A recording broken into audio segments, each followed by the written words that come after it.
Hey coders, welcome back to my YouTube channel. So this is the second video of the series Learn It Together. In this series, the idea is simple.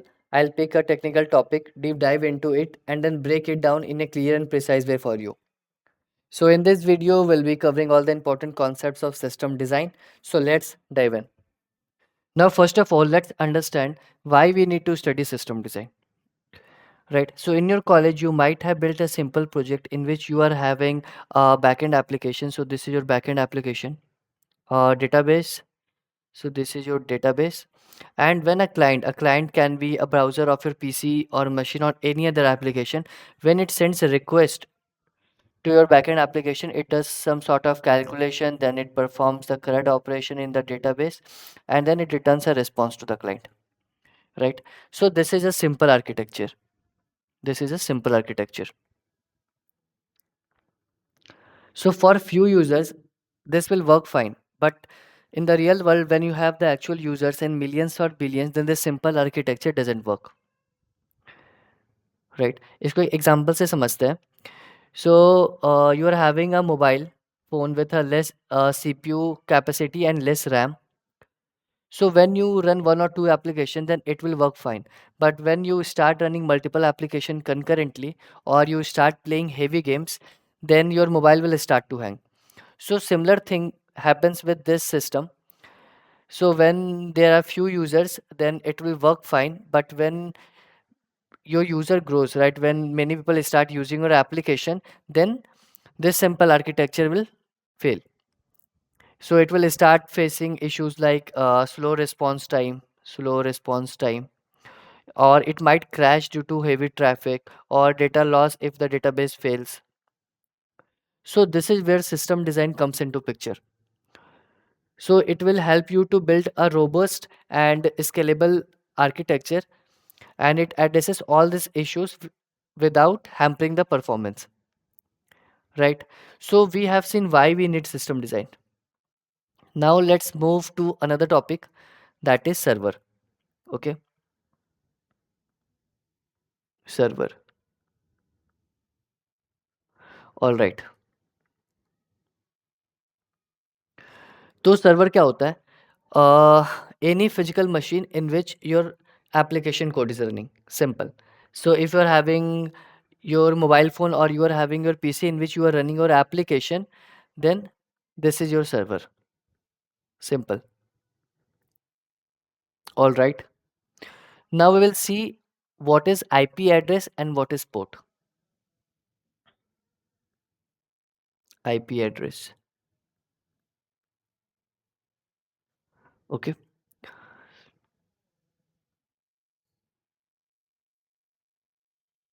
So IP address. So on a network, there are various devices. Correct. So on a network, there are various devices. Let me change the color. Okay. So on a network, there are various devices. So how one device can interact with other device, or how one device can identify other device, right? So there must be a unique identity, correct? So that unique identity is known as IP address. So IP address is the unique logical address. So it is the unique logical address assigned to a device on network. So using this IP address, uh, another device can identify a particular device on a network. All right. Now let's understand what is port. Okay. So suppose this is a machine in which there are various applications running. Correct. So Netflix is running, or any other Angular application that you have made is running. So how a particular service can interact, how other people can interact with your service, because there are many applications running, there are many services running on your machine. So how we can interact with a particular service, correct? So there must be an entry point to determine that, okay, I want to interact with this service, so I have to come to this endpoint, this entry point, right? So there's a concept called port. So port is the entry point from where you can interact with a particular service on a machine. Okay, इसको एक example से समझते हैं। ठीक है, एक building है। ठीक है, एक बिल्डिंग है और एक पोस्टमैन को एक लेटर डिलीवर करना है। ठीक है, एक पोस्टमैन को लेटर डिलीवर करना है। So how he can do it? So first he has to know what is the address of this building, right? So this address will be the unique address so that he can identify and come to this place. All right. Now this building will have many flats. ठीक है, इसमें बहुत सारे tenant होते हैं, बहुत सारे flats है. सो अगर इसको कोई पर्टिकुलर टेनेंट को वो कार्ड डिलीवर करना है, वो लेटर डिलीवर करना है, so he has to know the flat number. ठीक है, इसको एक एंट्री पॉइंट पता होना चाहिए so that he can come and interact with this tenant and hand over this letter to him. Correct. तो ये जो एंट्री पॉइंट है उस पर्टिकुलर फ्लैट का, इसको ही हम क्या बोलते हैं अपने मशीन की लैंग्वेज में? पोर्ट. ठीक है, और ये जो एड्रेस है इसको हम बोलते हैं आईपी एड्रेस. सो सिमिलरली अगर एक डिवाइस को किसी दूसरे डिवाइस की कोई सर्विस को यूज करना है और कम्युनिकेट करना है, so what he can do, he can request to that IP address and he can go to that port to access or communicate with that service. All right. So till now we have seen why we need system design, what is server, what is IP address and what is port. Now let's understand what is deployment. Okay. Now let's understand what is deployment.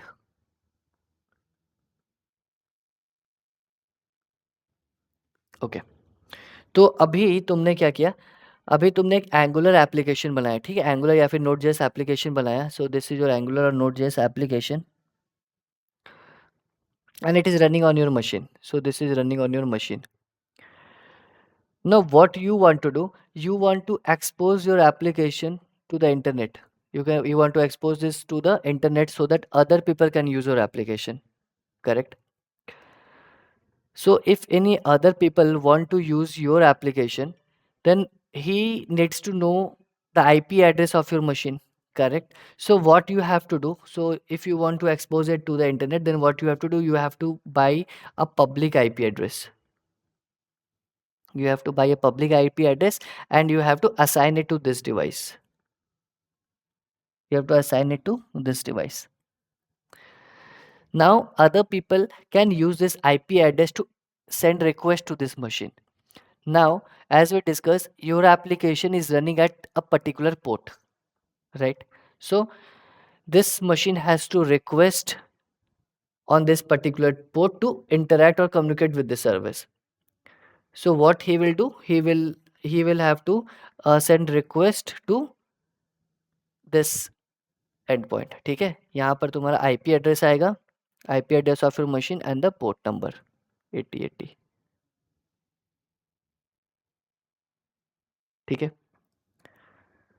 तो अभी हम समझते हैं इसमें क्या क्या issue है. ठीक है, इशू क्या है? सबसे पहले you have to buy a public IP address, right?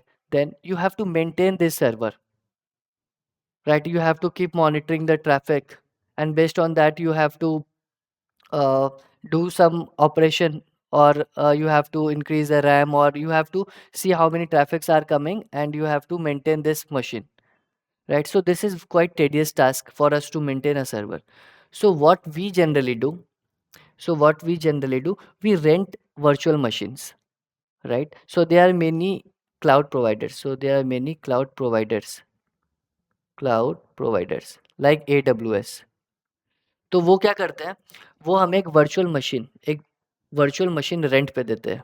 ठीक है, तो हम क्या करते हैं नॉर्मली, हम उस मशीन को रेंट करते हैं. ठीक है, ये जो AWS की मशीन है उसको हम रेंट करते हैं, एक वर्चुअल मशीन है.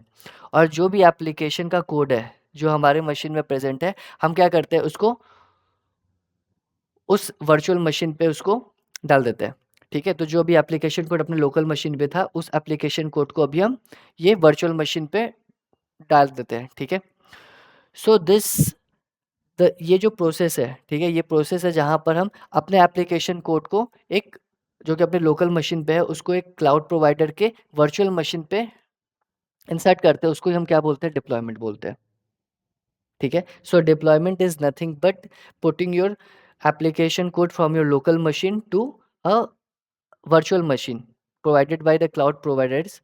उसको हम क्या बोलते हैं? डिप्लॉयमेंट बोलते हैं. ठीक है, सो इस प्रोसेस को हम क्या बोल देते हैं? डिप्लॉयमेंट. ठीक है, ये अपना क्या है? ये अपना है वर्चुअल मशीन जो कि हमने रेंट पे लिया हुआ है AWS से. ठीक है, और ये अपना है local machine. Local machine, correct.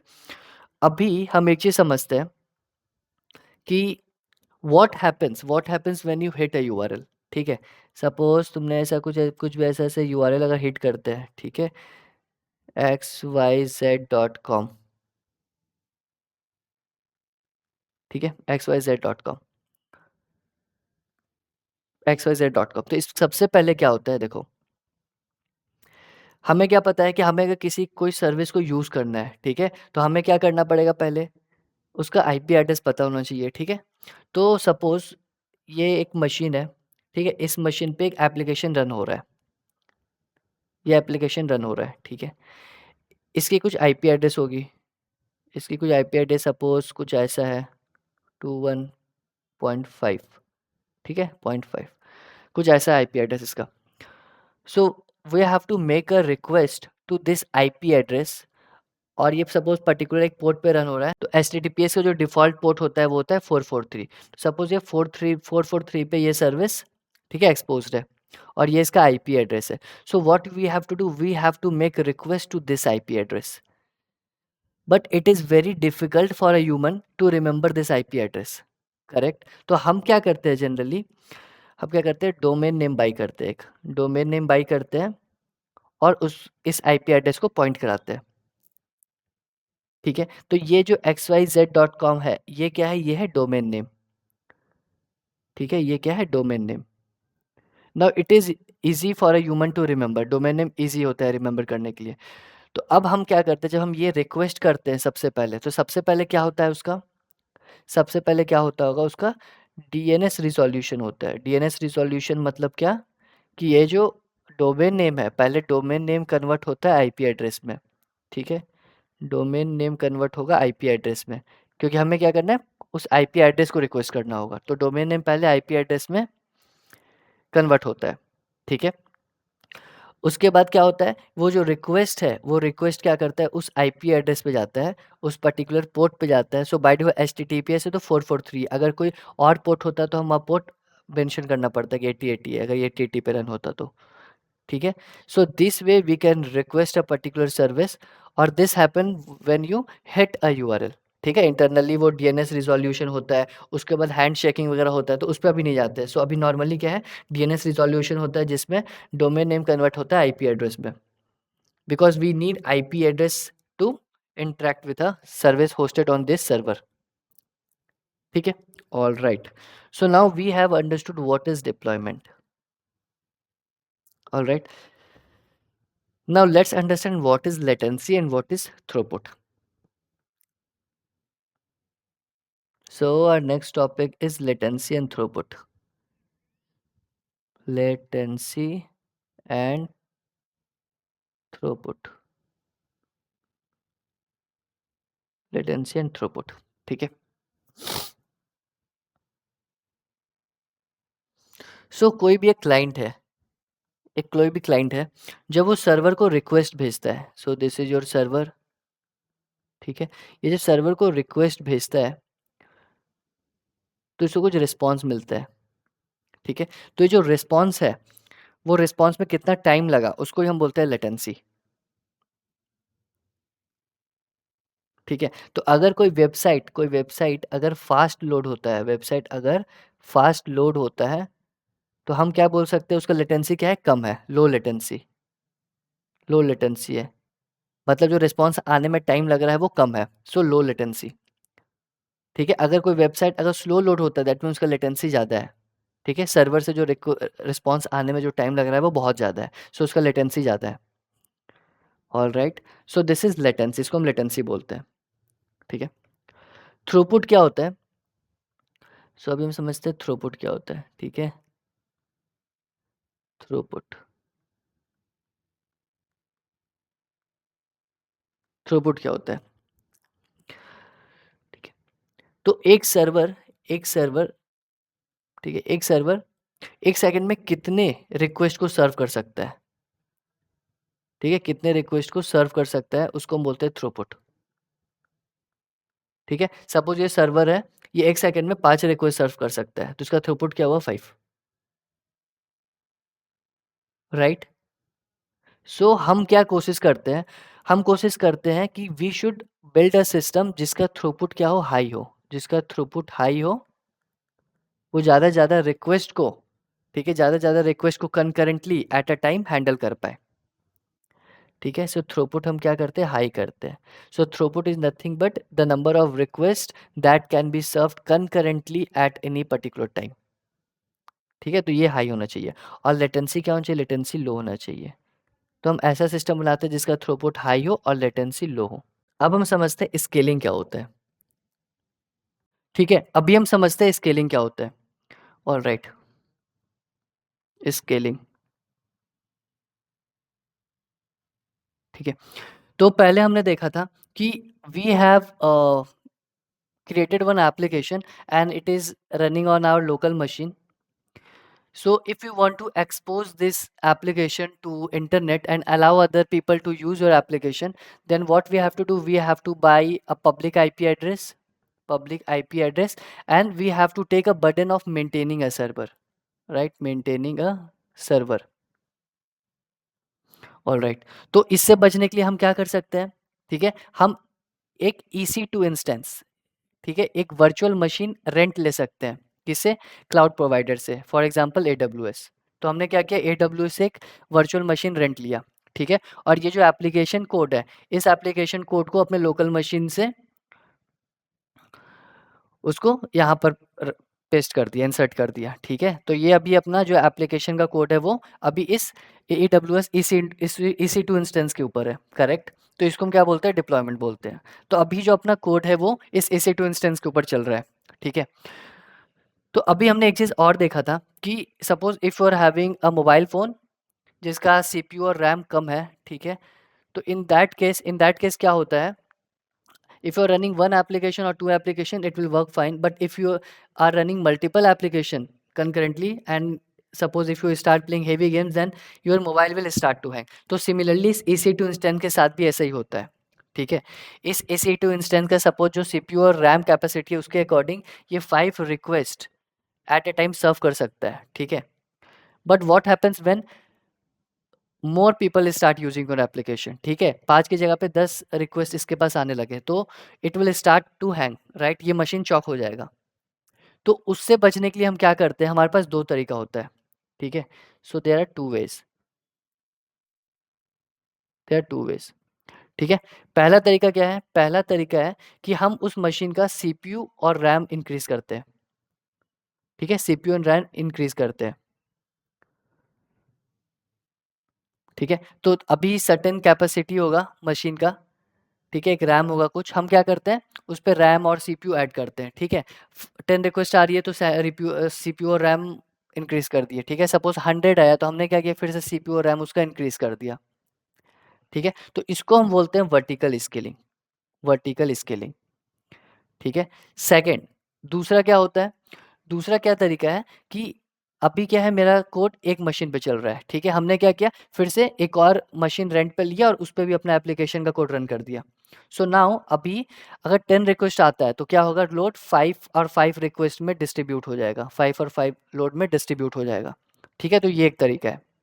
तो स्केलिंग बेसिकली क्या हुआ, स्केलिंग मतलब होता है इधर you are increasing the spec of your machine, for example CPU और रैम, और you are running more EC2 instances and you are deploying your application there.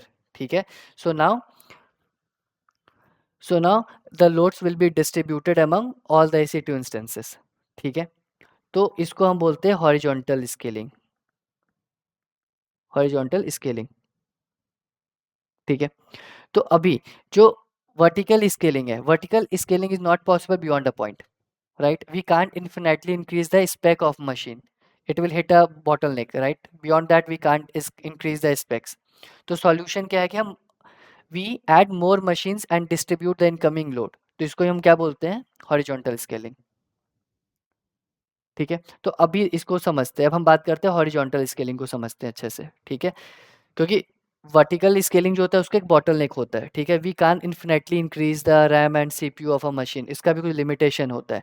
ठीक है, तो हम क्या कर सकते हैं, हॉरिजॉन्टल स्केलिंग मेनली प्रेफर करते हैं रियल वर्ल्ड में, हॉरिजॉन्टल स्केलिंग। ठीक है। हम बात करेंगे कि वर्टिकल स्केलिंग हम कहाँ प्रेफर करते हैं, हॉरिजॉन्टल स्केलिंग कहाँ प्रेफर करते हैं। ठीक है, तो अभी हम बात करते हैं हॉरिजॉन्टल स्केलिंग की। तो सपोज अभी क्या है अपने पास, अभी अपने पास सपोज 8 क्लाइंट है। ठीक है, 8 क्लाइंट है। ऑल राइट, और अपने पास क्या है, अभी 2 मशीन्स है। ठीक है, 2 मशीन है जिस पे अपना कोड चल रहा है। ठीक है, तो अभी क्या होगा कि जो भी रिक्वेस्ट आ रहा है, ठीक है, वो रिक्वेस्ट हमें ये सारे पे डिस्ट्रीब्यूट करना है। सो 4 रिक्वेस्ट इस पे आएगा, 4 रिक्वेस्ट इस पे आएगा, करेक्ट। बट अभी देखो हम क्या करते हैं जनरली, अगर क्लाइंट को रिक्वेस्ट करना है, ठीक है, तो उसको क्या चाहिए होगा, अपना आईपी एड्रेस। ठीक है, अपना चाहिए होगा आईपी एड्रेस इस मशीन का। ठीक है, इस मशीन का आईपी एड्रेस चाहिए होगा।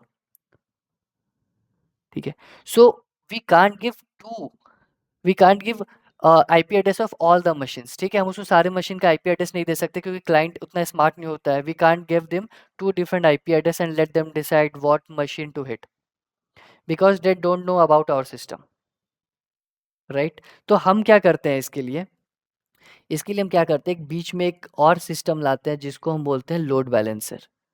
ठीक है, ये क्या नाम है इसका, load balancer. Load balancer, correct. ये लोड बैलेंसर क्या करता है, जो भी इनकमिंग रिक्वेस्ट है उसको डिस्ट्रीब्यूट करता है। ठीक है, अलग अलग इंस्टेंसेस में। तो जो भी लिस्ट बिजी सर्वर होगा उसमें ये रिक्वेस्ट भेज देगा। ठीक है, तो सपोज 4 रिक्वेस्ट इस पे आया और 4 रिक्वेस्ट इसको इसने यहाँ पर रिडायरेक्ट कर दिया। तो ये काम है लोड बैलेंसर का। तो अब क्लाइंट को किसके बारे में पता है, क्लाइंट अब हिट करेगा लोड बैलेंसर को, अब उसको लोड बैलेंसर के बारे में पता है।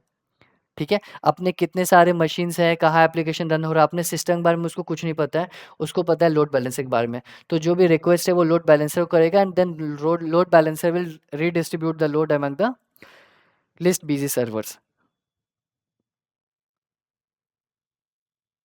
ठीक है, तो अभी अभी इसका फ्लो कैसा होगा, तो अभी ये कुछ ऐसा दिखेगा। ठीक है, कि सपोज अपने पास अगर 4 क्लाइंट है, ठीक है, 4 क्लाइंट है, ठीक है, मतलब 4 यूजर्स है। तो अभी वो क्या करेगा, अभी वो क्या करेगा कि अपने लोड बैलेंसर को रिक्वेस्ट भेजेगा, लोड बैलेंसर।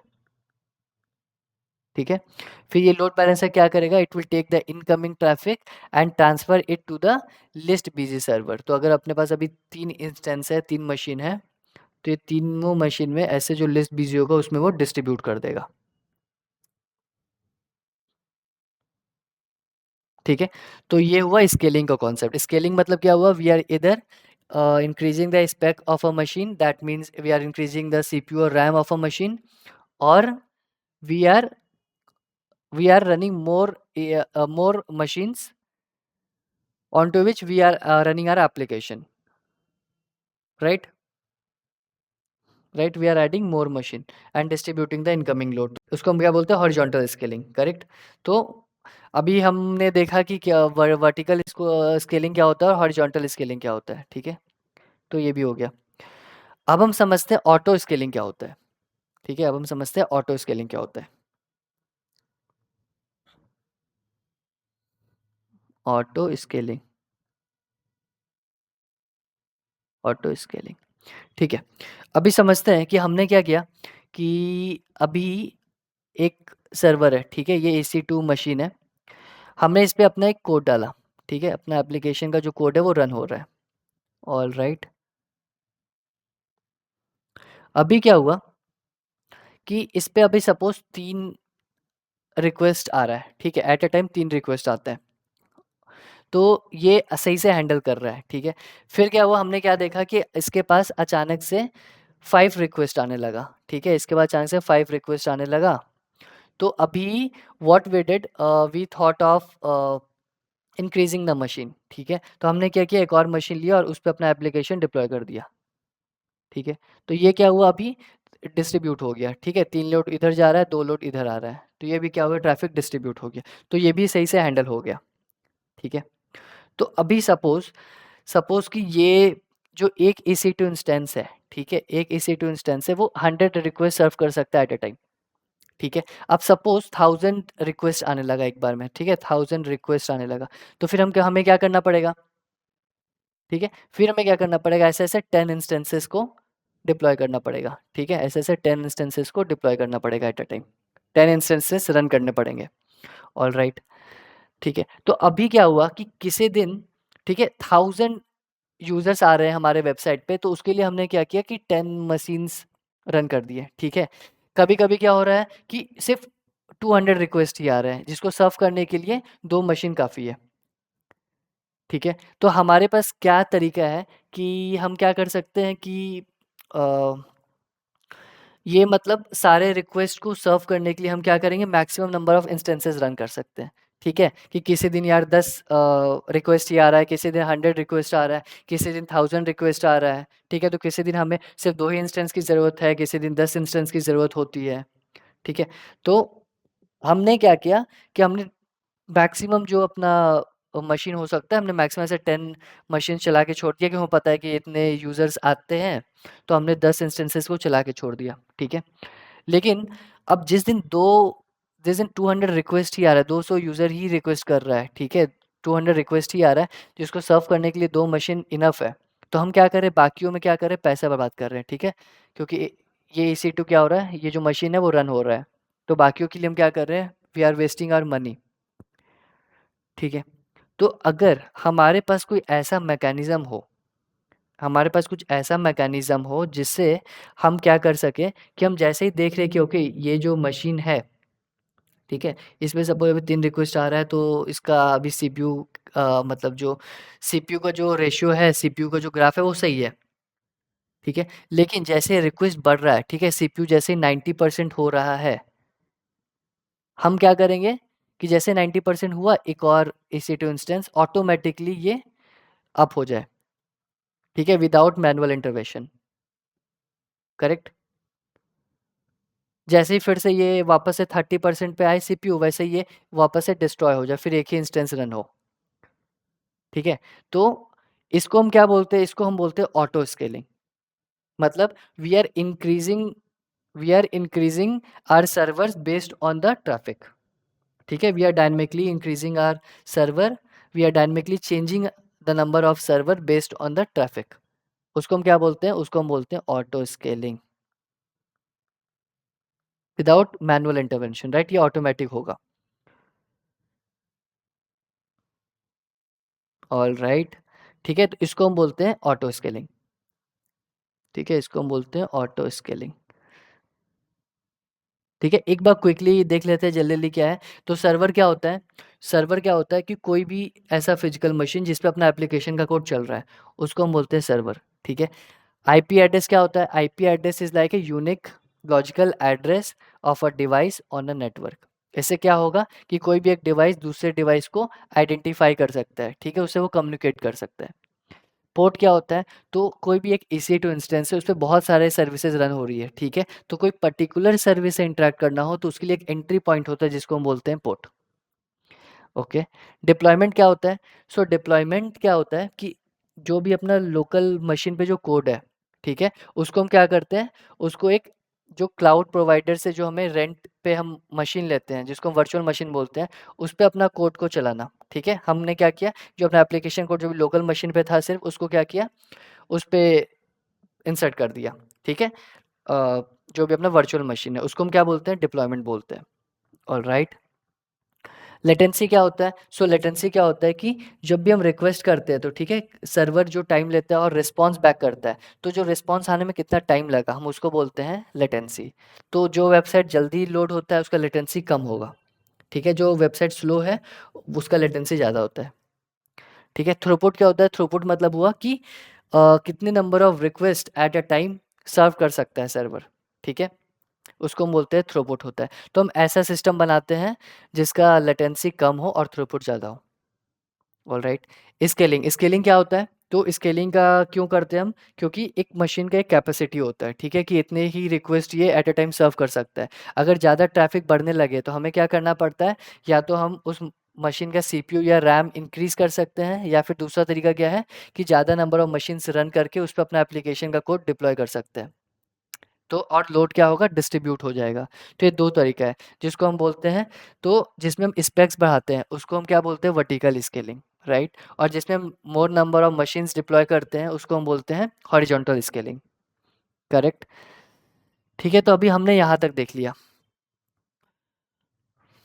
ठीक है। अभी हम समझते हैं मोनोलिथ और माइक्रो सर्विसेज क्या होते हैं। ठीक है, हम अभी एक दो टॉपिक ऐसे स्किप करके बढ़ेंगे और फिर वो टॉपिक्स फिर बाद में कवर करेंगे। ठीक है, पहले ये जो इंपॉर्टेंट टॉपिक्स उसको कवर करते हैं और फिर से वापस इन सारे टॉपिक्स पे आएंगे। ठीक है, इसी वीडियो में कवर करेंगे ये सारे टॉपिक भी।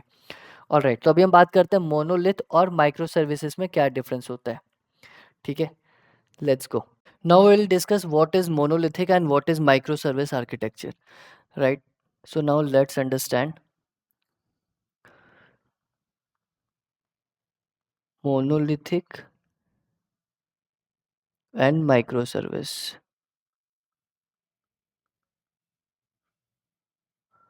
So in monolithic, the entire application is built as a single unit, right? So what does it mean? अगर तुमने कोई ई कॉमर्स ऐप बनाया है, ठीक है, अगर तुमने कोई ई कॉमर्स ऐप बनाया है, तो ई कॉमर्स ऐप में जो भी फंक्शनैलिटीज़ होती है, ठीक है, जैसे यूज़र मैनेजमेंट का हो गया, या फिर ऑर्डर का हो गया, ठीक है, पेमेंट का हो गया, या फिर प्रोडक्ट लिस्टिंग का हो गया, ठीक है, तो ये जितनी भी फंक्शनैलिटीज़ है, ठीक है, वो एज़ अ सिंगल यूनिट बनता है, मतलब एक ऐप के अंदर होता है, एक सिंगल ऐप के अंदर, ठीक है। लेकिन माइक्रो सर्विसेज में क्या होता है कि जो भी फंक्शनैलिटीज़ होती है उसको हम सर्विसेज में डिवाइड कर देते हैं, ठीक है। जैसे यूज़र मैनेजमेंट एक सर्विस हो गया, ऑर्डर जो हो गया ऑर्डर मैनेजमेंट एक सर्विस हो गया, प्रोडक्ट भी हो गया एक सर्विस हो गया, पेमेंट एक सर्विस हो गया, और हर एक सर्विस के लिए हम अलग-अलग ऐप बनाते हैं, बैकएंड ऐप बनाते हैं, ठीक है। तो मोनोलिथिक आर्किटेक्चर में क्या होता है कि जितने भी फंक्शनैलिटीज़ है सारे एक ही ऐप के अंदर होते हैं, एक ही बैकएंड ऐप के अंदर होता है, ठीक है। लेकिन माइक्रो सर्विसेज में हम क्या करते हैं, सारी फंक्शनैलिटीज़ को अलग-अलग सर्विसेज में बनाते हैं और उसको फिर एक उसके लिए एक सेपरेट बैकएंड ऐप बनाते हैं। ऑलराइट, ठीक है। हम ऐसा क्यों करते हैं अभी वो समझते हैं, ठीक है। अभी ऐसे समझो कि अगर ये सारा कोड, ठीक है, यूज़र मैनेजमेंट का, ऑर्डर का, प्रोडक्ट का, पेमेंट का, ये सारा अगर फंक्शनैलिटी अगर एक एप्लीकेशन में हो तो क्या-क्या डिमेरिट्स हैं, ठीक है। अभी क्या कर सकते हैं हम, सपोज़ कि हमें क्या पता है कि ये जो यूज़र मैनेजमेंट है, ठीक है, सबसे ज़्यादा जो ट्रैफ़िक है वो प्रोडक्ट लिस्टिंग पे आता है, ठीक है, प्रोडक्ट ज़्यादा लोग देखते हैं। उसके बाद यूज़र मैनेजमेंट पे थोड़ा-सा कम ट्रैफ़िक आता है। उसके बाद ऑर्डर और पेमेंट में बहुत कम ट्रैफ़िक आता है, ठीक है।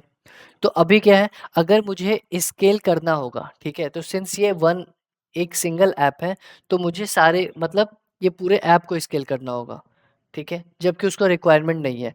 इस केस में क्या है कि मुझे पता है कि यार जो ये ऑर्डर सर्विस है या फिर ये जो प्रोडक्ट लिस्टिंग वाला सर्विस में बहुत ज़्यादा ट्रैफिक आता है, तो इसको मैं क्या कर सकता हूँ, इसके लिए 3 इंस्टेंसेस रन कर सकता हूँ। क्यों? क्योंकि ये अलग-अलग एप्लीकेशंस, ये अलग-अलग ऐप है, ठीक है, तो हर ऐप को हम अलग-अलग EC2 इंस्टेंसेस में डिप्लॉय कर सकते हैं, ठीक है? तो इसको हम वैसे ही स्केल भी कर सकते हैं, 3 इंस्टेंसेस इसके लिए रन कर सकते हैं।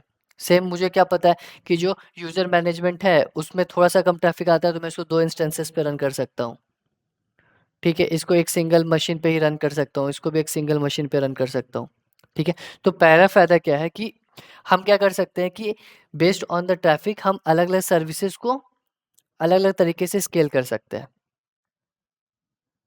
ठीक है? तो जो भी हमें जिस पे ज़्यादा ट्रैफ़िक आता है we can scale only that service independently. Okay, पहला फीचर ये हो गया। पहला क्या हो गया कि हम सर्विस को स्केल कर सकते हैं इंडिपेंडेंटली। ठीक है? ऑलराइट। दूसरा क्या हुआ, अभी दूसरा समझो। दूसरा क्या है कि अभी ये एक सिंगल ऐप में है, ठीक है? ये जितने भी फंक्शनैलिटीज़ है, ये सिंगल ऐप में है। सो हम जो भी ऐप मतलब जो भी कोड लिखेंगे, जिस भी लैंग्वेज में लिखेंगे, जो भी टेक स्टैक होगा, वो एक सिंगल होगा। ठीक है? क्योंकि ये पूरा एप्लीकेशन है तो हम एक ही टैग स्टैक यूज़ कर सकते हैं, एक ही टैग स्टैक में हमें पूरा कोड लिखना पड़ेगा। लेकिन यहाँ पर क्या फ्लेक्सिबिलिटी है, सिंस ये अदर ये एक इंडिविजुअल एप्लीकेशन है, ठीक है? हर एक सर्विसेज़ एक अलग-अलग बैकएंड एप्लीकेशन है। तो हम क्या कर सकते हैं, हर एक ऐप के लिए हम अलग-अलग लैंग्वेज या फिर टेक स्टैक यूज़ कर सकते हैं। ठीक है? इसके लिए हम अगर गोलैंग चूज़ कर लिया है, ठीक है? इसके लिए डॉट नेट पे बना लिया है, तो ऐसे-ऐसे हमारे पास वो प्रोविज़न होगा, वो फ्लेक्सिबिलिटी होगा कि हम अलग-अलग टेक स्टैक भी यूज़ कर सकते हैं टू राइट इंडिपेंडेंट सर्विसेज़, ठीक है? तो दूसरा बेनिफिट क्या हो गया? दूसरा बेनिफिट हो गया flexibility, flexibility to choose tech stack, ठीक है? ये हो गया दूसरा बेनिफिट।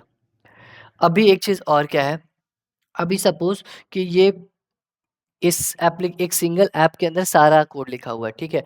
हो सकता है कहीं पर किसी कोड में प्रोडक्ट वाले फीचर में कुछ बग रह गया, ठीक है, या फिर कुछ भी एक फेलियर हो गया किसी एक फीचर में, तो उसके वजह से क्या होगा, ये पूरा ई कॉमर्स जो वेब है, पूरा वेब ई कॉमर्स जो एप्लीकेशन है वो क्रैश कर जाएगा, ठीक है, क्योंकि ये एज अ सिंगल ऐप है।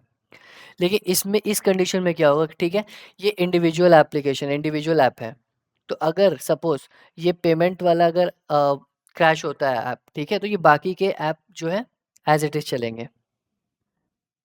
करेक्ट। तो इसका मतलब क्या है, हमने क्या इसमें कर दिया, इसमें हमने क्या किया कि एक सिंगल पॉइंट ऑफ फेलियर को रिमूव कर दिया, सिंगल पॉइंट ऑफ फेलियर को अवॉइड किया, ठीक है। एक चीज़ अभी और देख सकते हैं कि अभी देखो, सपोज तुम्हारा कोई भी चेंज है, अगर सपोज प्रोडक्ट वाले फीचर में तुम्हारा कोई छोटा सा चेंज है, ठीक है, उसके वजह से क्या होगा, तुम्हें पूरा एप्लीकेशन फिर से बिल्ड करना पड़ेगा, फिर से डिप्लॉय करना पड़ेगा, तो वो बहुत ज़्यादा टाइम कंज्यूमिंग होगा, ठीक है। लेकिन यहाँ पर क्या है, अगर मेरा चेंज अगर सिर्फ प्रोडक्ट वाले फीचर में है, तो हम क्या करेंगे, सिर्फ इस वाले सर्विस को इस वाले एप्लीकेशन में ही चेंज करेंगे, सिर्फ इसको ही फिर से बिल्ड करके डिप्लॉय करेंगे। बाकी का जो कोड है, बाकी के जो सर्विसेज है, बाकी के जो एप्लीकेशंस है, वो एज इट इज़ रन होगा, ठीक है। तो ये बहुत जल्दी बहुत फास्ट होगा as compare to this architecture. All right, ठीक है। तो अभी एक और चीज़ क्या निकल के आता है कि हम क्या बोल रहे हैं कि हम हर एक फीचर्स के लिए, हर एक फीचर के लिए क्या कर रहे हैं, एक अलग-अलग सर्विस बना के अलग-अलग एप्लीकेशन बना रहे हैं, ठीक है। तो सपोज़ ये जो है, ये यूज़र मैनेजमेंट का सर्विस है, ठीक है। ये जो ये प्रोडक्ट लिस्टिंग का सर्विस है, ठीक है। ये जो है पेमेंट सर्विस है, ठीक है। ये जो है, ये एक और है, वही ऑर्डर सर्विस है। तो ये जो अलग-अलग सर्विस है, ये अलग-अलग एप्लीकेशन अलग-अलग EC2 इंस्टेंस पे डिप्लॉय होगी, करेक्ट? तो अभी देखो, जैसे इसका आईपी एड्रेस है 123 समथिंग, मतलब और भी होगा, ठीक है, 123 से स्टार्ट हो रहा है, ये 145 है, ये 156 है, ये 178 है, तो हर एक का आईपी क्या होगा, डिफरेंट होगा। हर एक का आईपी क्या होगा, डिफरेंट होगा, राइट? तो जो यूज़र है, यूज़र कैसे यूज़ करेगा फिर सर्विस, तो वो अलग-अलग डिफरेंट मशीन को तो कॉल नहीं करेगा, ठीक है, right? It is very hectic to use different IP address for each micro service. तो हम इसके लिए क्या करते हैं ना, इसके लिए क्या करते हैं, एक और लेयर बीच में लाते हैं जिसको हम बोलते हैं एपीआई गेटवे। एपीआई गेटवे, ठीक है। एपीआई, अब ये जो क्लाइंट है, ये जो यूज़र है, ये क्या करेगा, एपीआई गेटवे को कॉल करेगा, एक सिंगल पॉइंट इसको मानेगा कॉन्टैक्ट का, और ये इसको कॉल करेगा, ठीक है। एपीआई गेटवे का काम क्या होगा, वो जो भी होगा सर्विस, उससे उसको मैप करेगा, ठीक है, वो उसको मैप करेगा, उस पर्टिकुलर इंस्टेंस पे रिडायरेक्ट करेगा,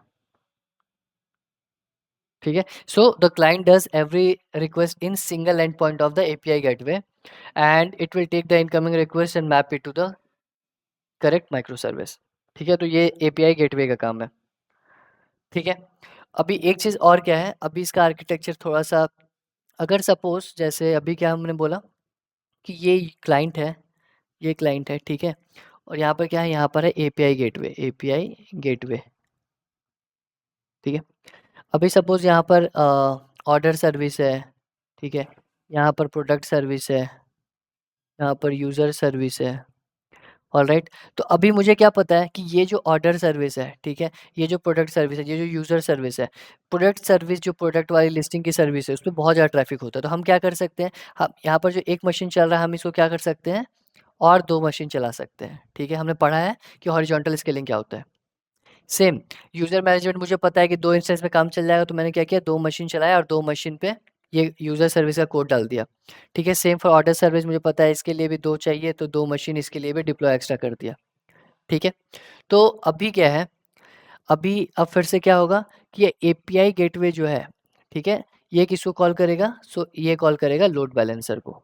तो यहाँ पर एक और लेयर होगा जिसको हम बोलेंगे लोड बैलेंसर, ठीक है। अब सपोज एक और है पेमेंट वाला, ठीक है, पेमेंट सर्विस है, इसमें एक ही इंस्टेंस में काम हो जाएगा क्योंकि इसमें लेस ट्रैफिक होता है। तो एपीआई गेटवे डायरेक्ट फिर इसको कॉल करेगा, ठीक है। और लोड बैलेंसर क्या करेगा, ये सारे इंस्टेंस जो भी है 2-3 इंस्टेंस, उस पे अपना ट्रैफिक रीडायरेक्ट करेगा, ठीक है। ये लोड बैलेंसर का हमने ऑलरेडी देखा है कि वो क्या करता है, जो इनकमिंग रिक्वेस्ट है उसको कैसे रीडिस्ट्रीब्यूट करता है जो लिस्ट बिजी सर्वर होता है उस पे, ठीक है। सो ये आर्किटेक्चर है। तो ये फ़ायदा है मोनो माइक्रो सर्विसेज़ का। ऑलराइट, ठीक है। तो हमने समझा अभी माइक्रो सर्विस और मोनोलिथिक एप्ली आर्किटेक्चर क्या होता है, ठीक है। अब हम आगे जाके समझेंगे कैप थ्योरम क्या होता है, ठीक। So now we will discuss what is CAP theorem, right.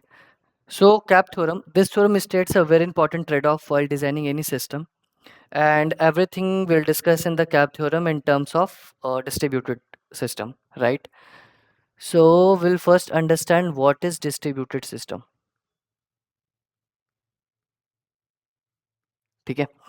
So earlier we have discussed a simple architecture where we are having a backend application, a database, and when a client it sends a request to our backend application, it does some sort of calculation and then it performs CRUD operation in the database, right? But this simple architecture was working fine for few users, but when the actual users were in millions or billions, then the simple architecture doesn't work, right?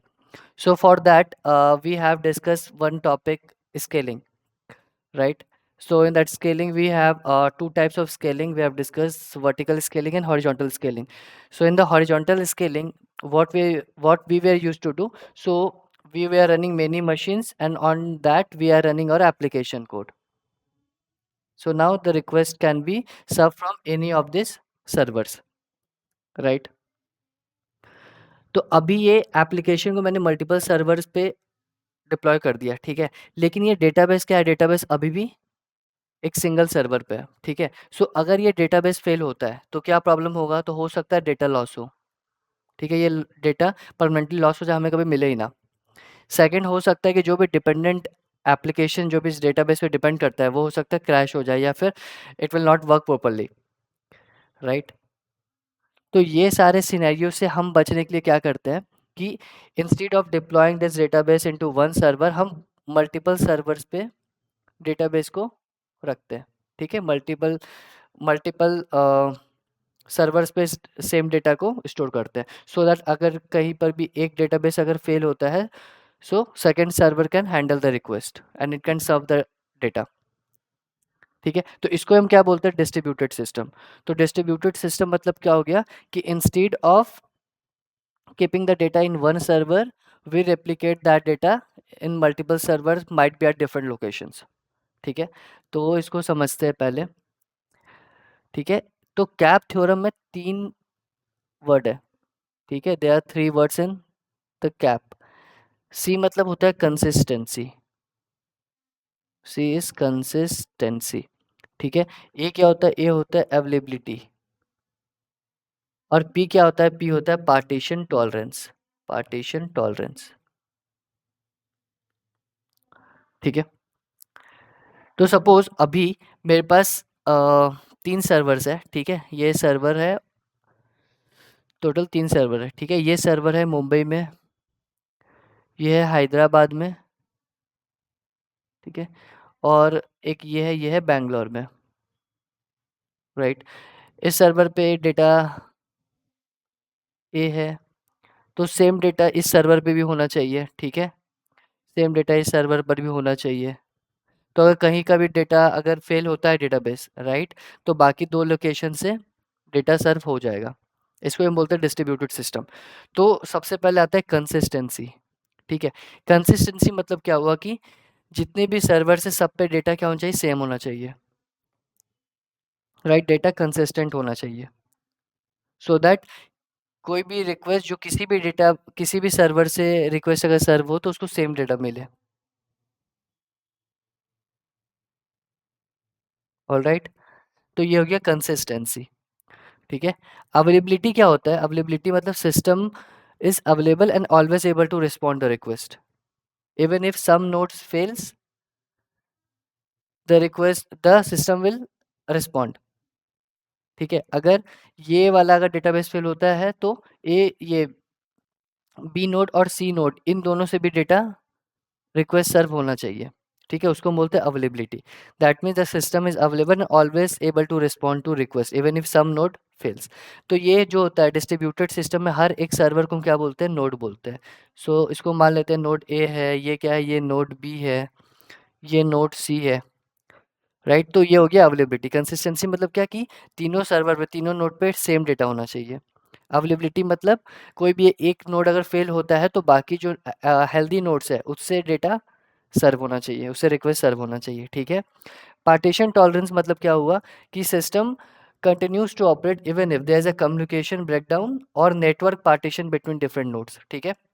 अगर इन दोनों node के बीच अगर network break होता है या फिर किसी भी दो नोड के बीच नेटवर्क ब्रेक होता है तो हर एक नोड इंडिविजुअली रिक्वेस्ट सर्व कर सकता है, ठीक है। इसको हम क्या बोलते हैं? Network tolerance. इसको हम बोलते हैं partition tolerance. Partition tolerance is continued serving when network failure happens, ठीक है। अवेलेबिलिटी मतलब क्या? Availability is continue serving when node failure happens, ठीक है। ये हो गया अवेलेबिलिटी और पार्टीशन टॉलरेंस में डिफरेंस। अब अवेलेबिलिटी में कोई एक नोड अगर फेल होता है तो बाकी नोड से डेटा सर्व होना चाहिए।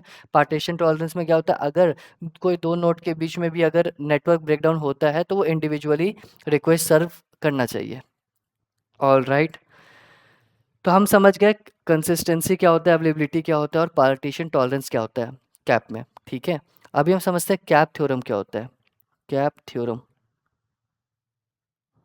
ठीक है। अभी हम समझते हैं कैप थ्योरम क्या होता है। So CAP theorem states that in a distributed system you can only guarantee two out of this three properties, ठीक है। या तो आप सी ए कर सकते हो, या तो ए पी कर सकते हो, या तो सी पी कर सकते हो, ठीक है। तो कोई any of two, so you can only guarantee two, you can only guarantee two out of this three properties simultaneously, ठीक है। ये तीनों को अचीव करना इम्पॉसिबल है, ये कैप थ्योरम बोलता है। आप समझते हैं ऐसा क्यों होता है, ठीक है। तो देखो, जो नेटवर्क डिस्ट्रीब्यूटेड सिस्टम है, ठीक है, डिस्ट्रीब्यूटेड सिस्टम में नेटवर्क पार्टीशन हो इज बाउंड टू हैपन, ठीक है। मतलब क्या, पार्टीशन टॉलरेंस तो होगा, ठीक है। ये अगर तीन सर्वर है, ये अगर तीन सर्वर है, ठीक है, तो इसके बीच में रियल वर्ल्ड में इसके बीच में कभी ना कभी नेटवर्क पार्टीशन तो आएगा, राइट। तो हमें अब सीपी और एपी के बीच में डिसाइड करना है कि इन दोनों में से क्या चूज करना है, ठीक है। तो इसको थोड़ा सा और अच्छे से एक्सप्लोर करते हैं। तो अभी सपोज मेरे पास तीन नोड है, ठीक है। ये ए नोड है, ये बी नोड है, ये सी नोड है। तो अभी सपोज कि B loses its communication with A and C, ठीक है। बी जो है अपना नेटवर्क जो कनेक्शन है ए और सी के साथ वो लूज करता है, ठीक है। दैट मीन्स क्या कि बी में कोई भी जो चेंज आ रहा है, ठीक है, ये ए और सी तक रेप्लिकेट नहीं कर पा रहा है, ठीक है। कोई रिक्वेस्ट आया कि बी में कोई डेटा अगर राइट हो रहा है, सपोज यहाँ पर वन है सिर्फ अभी डेटा में, यहाँ पर भी वन था और इस वाले में भी डेटा में क्या था, वन था। लेकिन अगर किसी ने यहाँ पर टू राइट किया, ठीक है, तो ये यहाँ और यहाँ रेप्लिकेट नहीं होगा क्योंकि इसका नेटवर्क ब्रेकडाउन हो गया ए और सी के साथ, ठीक है। तो ये तो होके रहेगा। तो अभी हमें क्या डिसाइड करना है कि या तो कंसिस्टेंसी चुनो या तो अवेलेबिलिटी चुनो,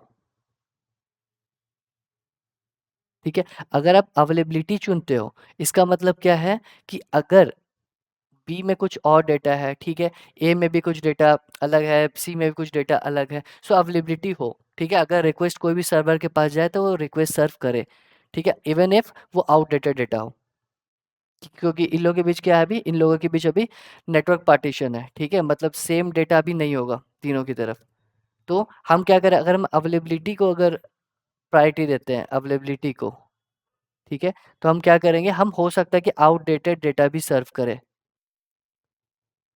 तो इसमें इंपॉर्टेंट क्या है कि हमें डेटा को सर्व करना है, रिक्वेस्ट सर्व करना है, ठीक है, इवन वो आउटडेटेड हो डेटा हो। अगर हम कंसिस्टेंसी को प्रायोरिटी देते हैं, कंसिस्टेंसी, अगर हम कंसिस्टेंसी को प्रायोरिटी देते हैं, दैट मीन्स क्या है कि कंसिस्टेंसी पर जब तक डेटा तीनों नोड में कंसिस्टेंट ना हो, आप डेटा सर्व मत करो, ठीक है।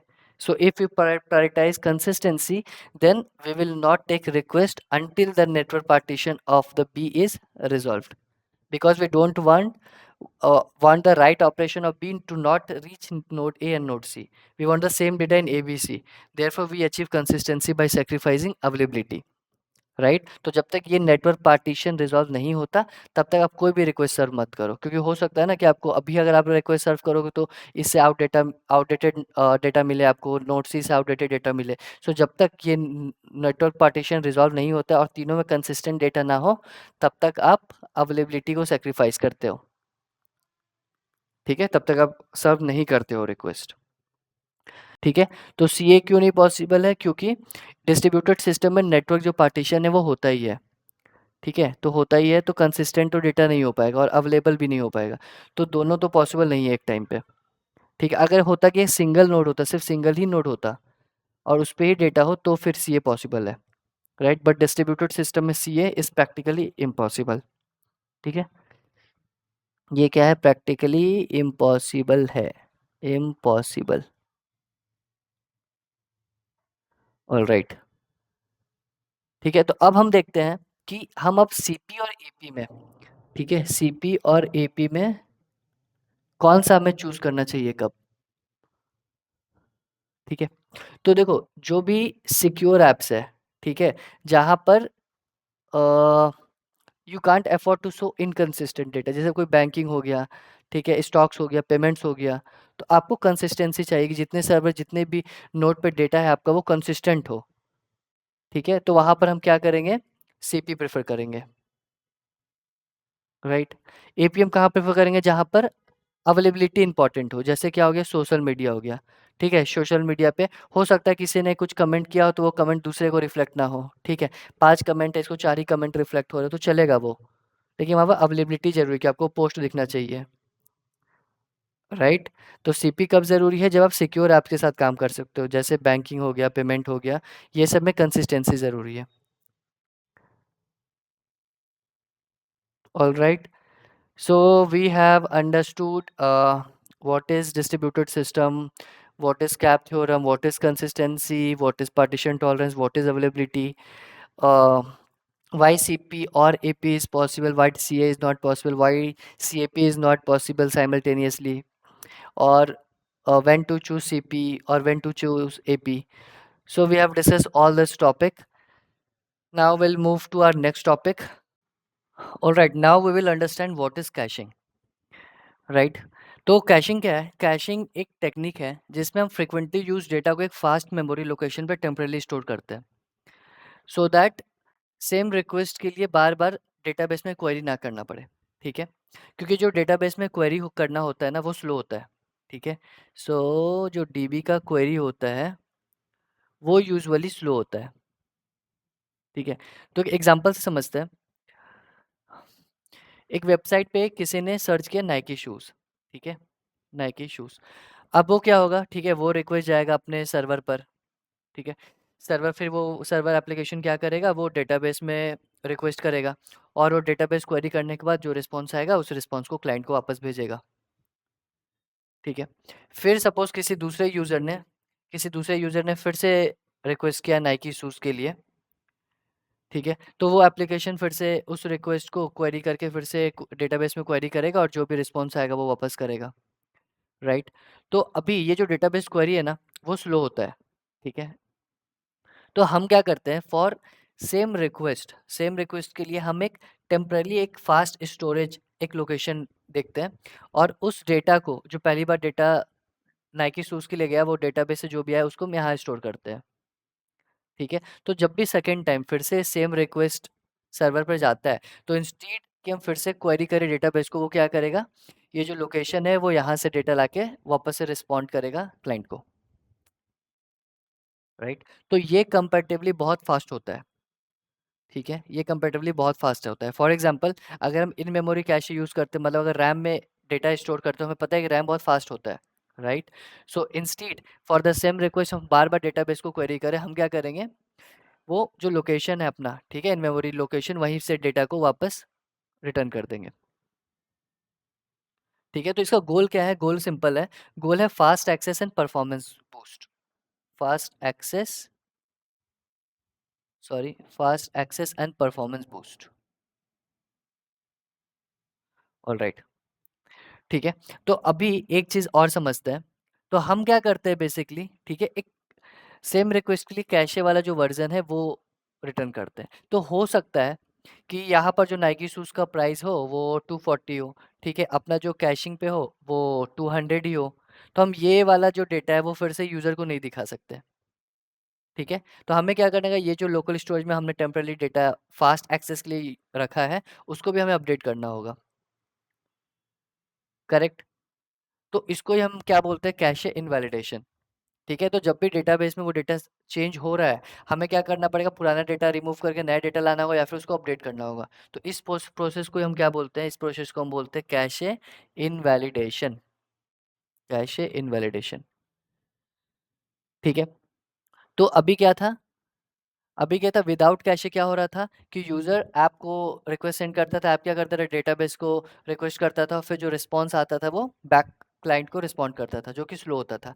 कैशे के साथ क्या हो रहा है, कैशे के साथ फर्स्ट टाइम क्या होता है, यूज़र ने जब कोई रिक्वेस्ट भेजा, वो एप्लीकेशन पे जाता है, एप्लीकेशन क्या करता है, डेटाबेस में क्वेरी करता है और वो फिर कैशे में राइट करता है वो सेम रिस्पॉन्स और फिर वो रिस्पॉन्ड करता है क्लाइंट को, ठीक है, फर्स्ट टाइम के। लेकिन सेकेंड टाइम से क्या होता है, जब सेम रिक्वेस्ट फिर से आया तो यूजर ने जैसे सेम रिक्वेस्ट किया तो एप्लीकेशन क्या करता है, वो डेटा पहले कैशे में देखता है, ठीक है? कैशे में वो डेटा उसको मिला तो वहीं से रिटर्न होगा instead of querying to the database. तो ये सुपर फास्ट होता है, ठीक है? ये हमने समझा।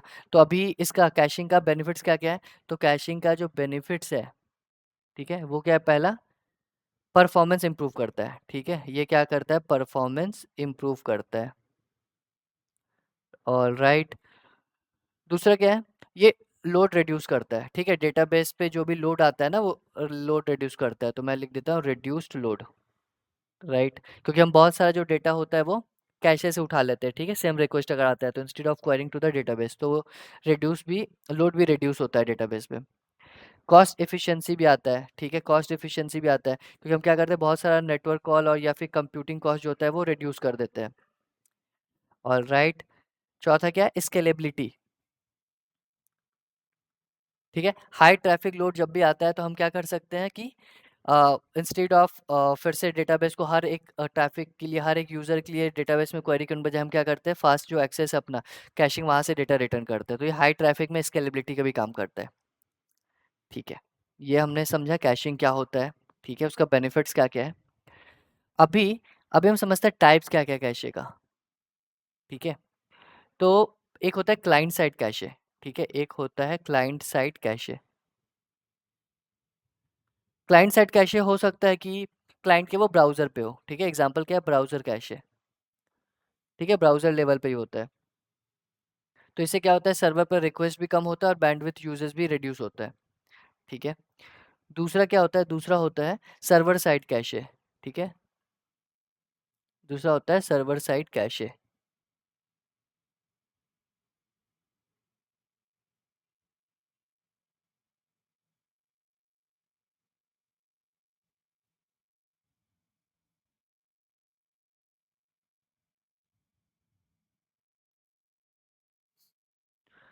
दूसरा होता है server side cache,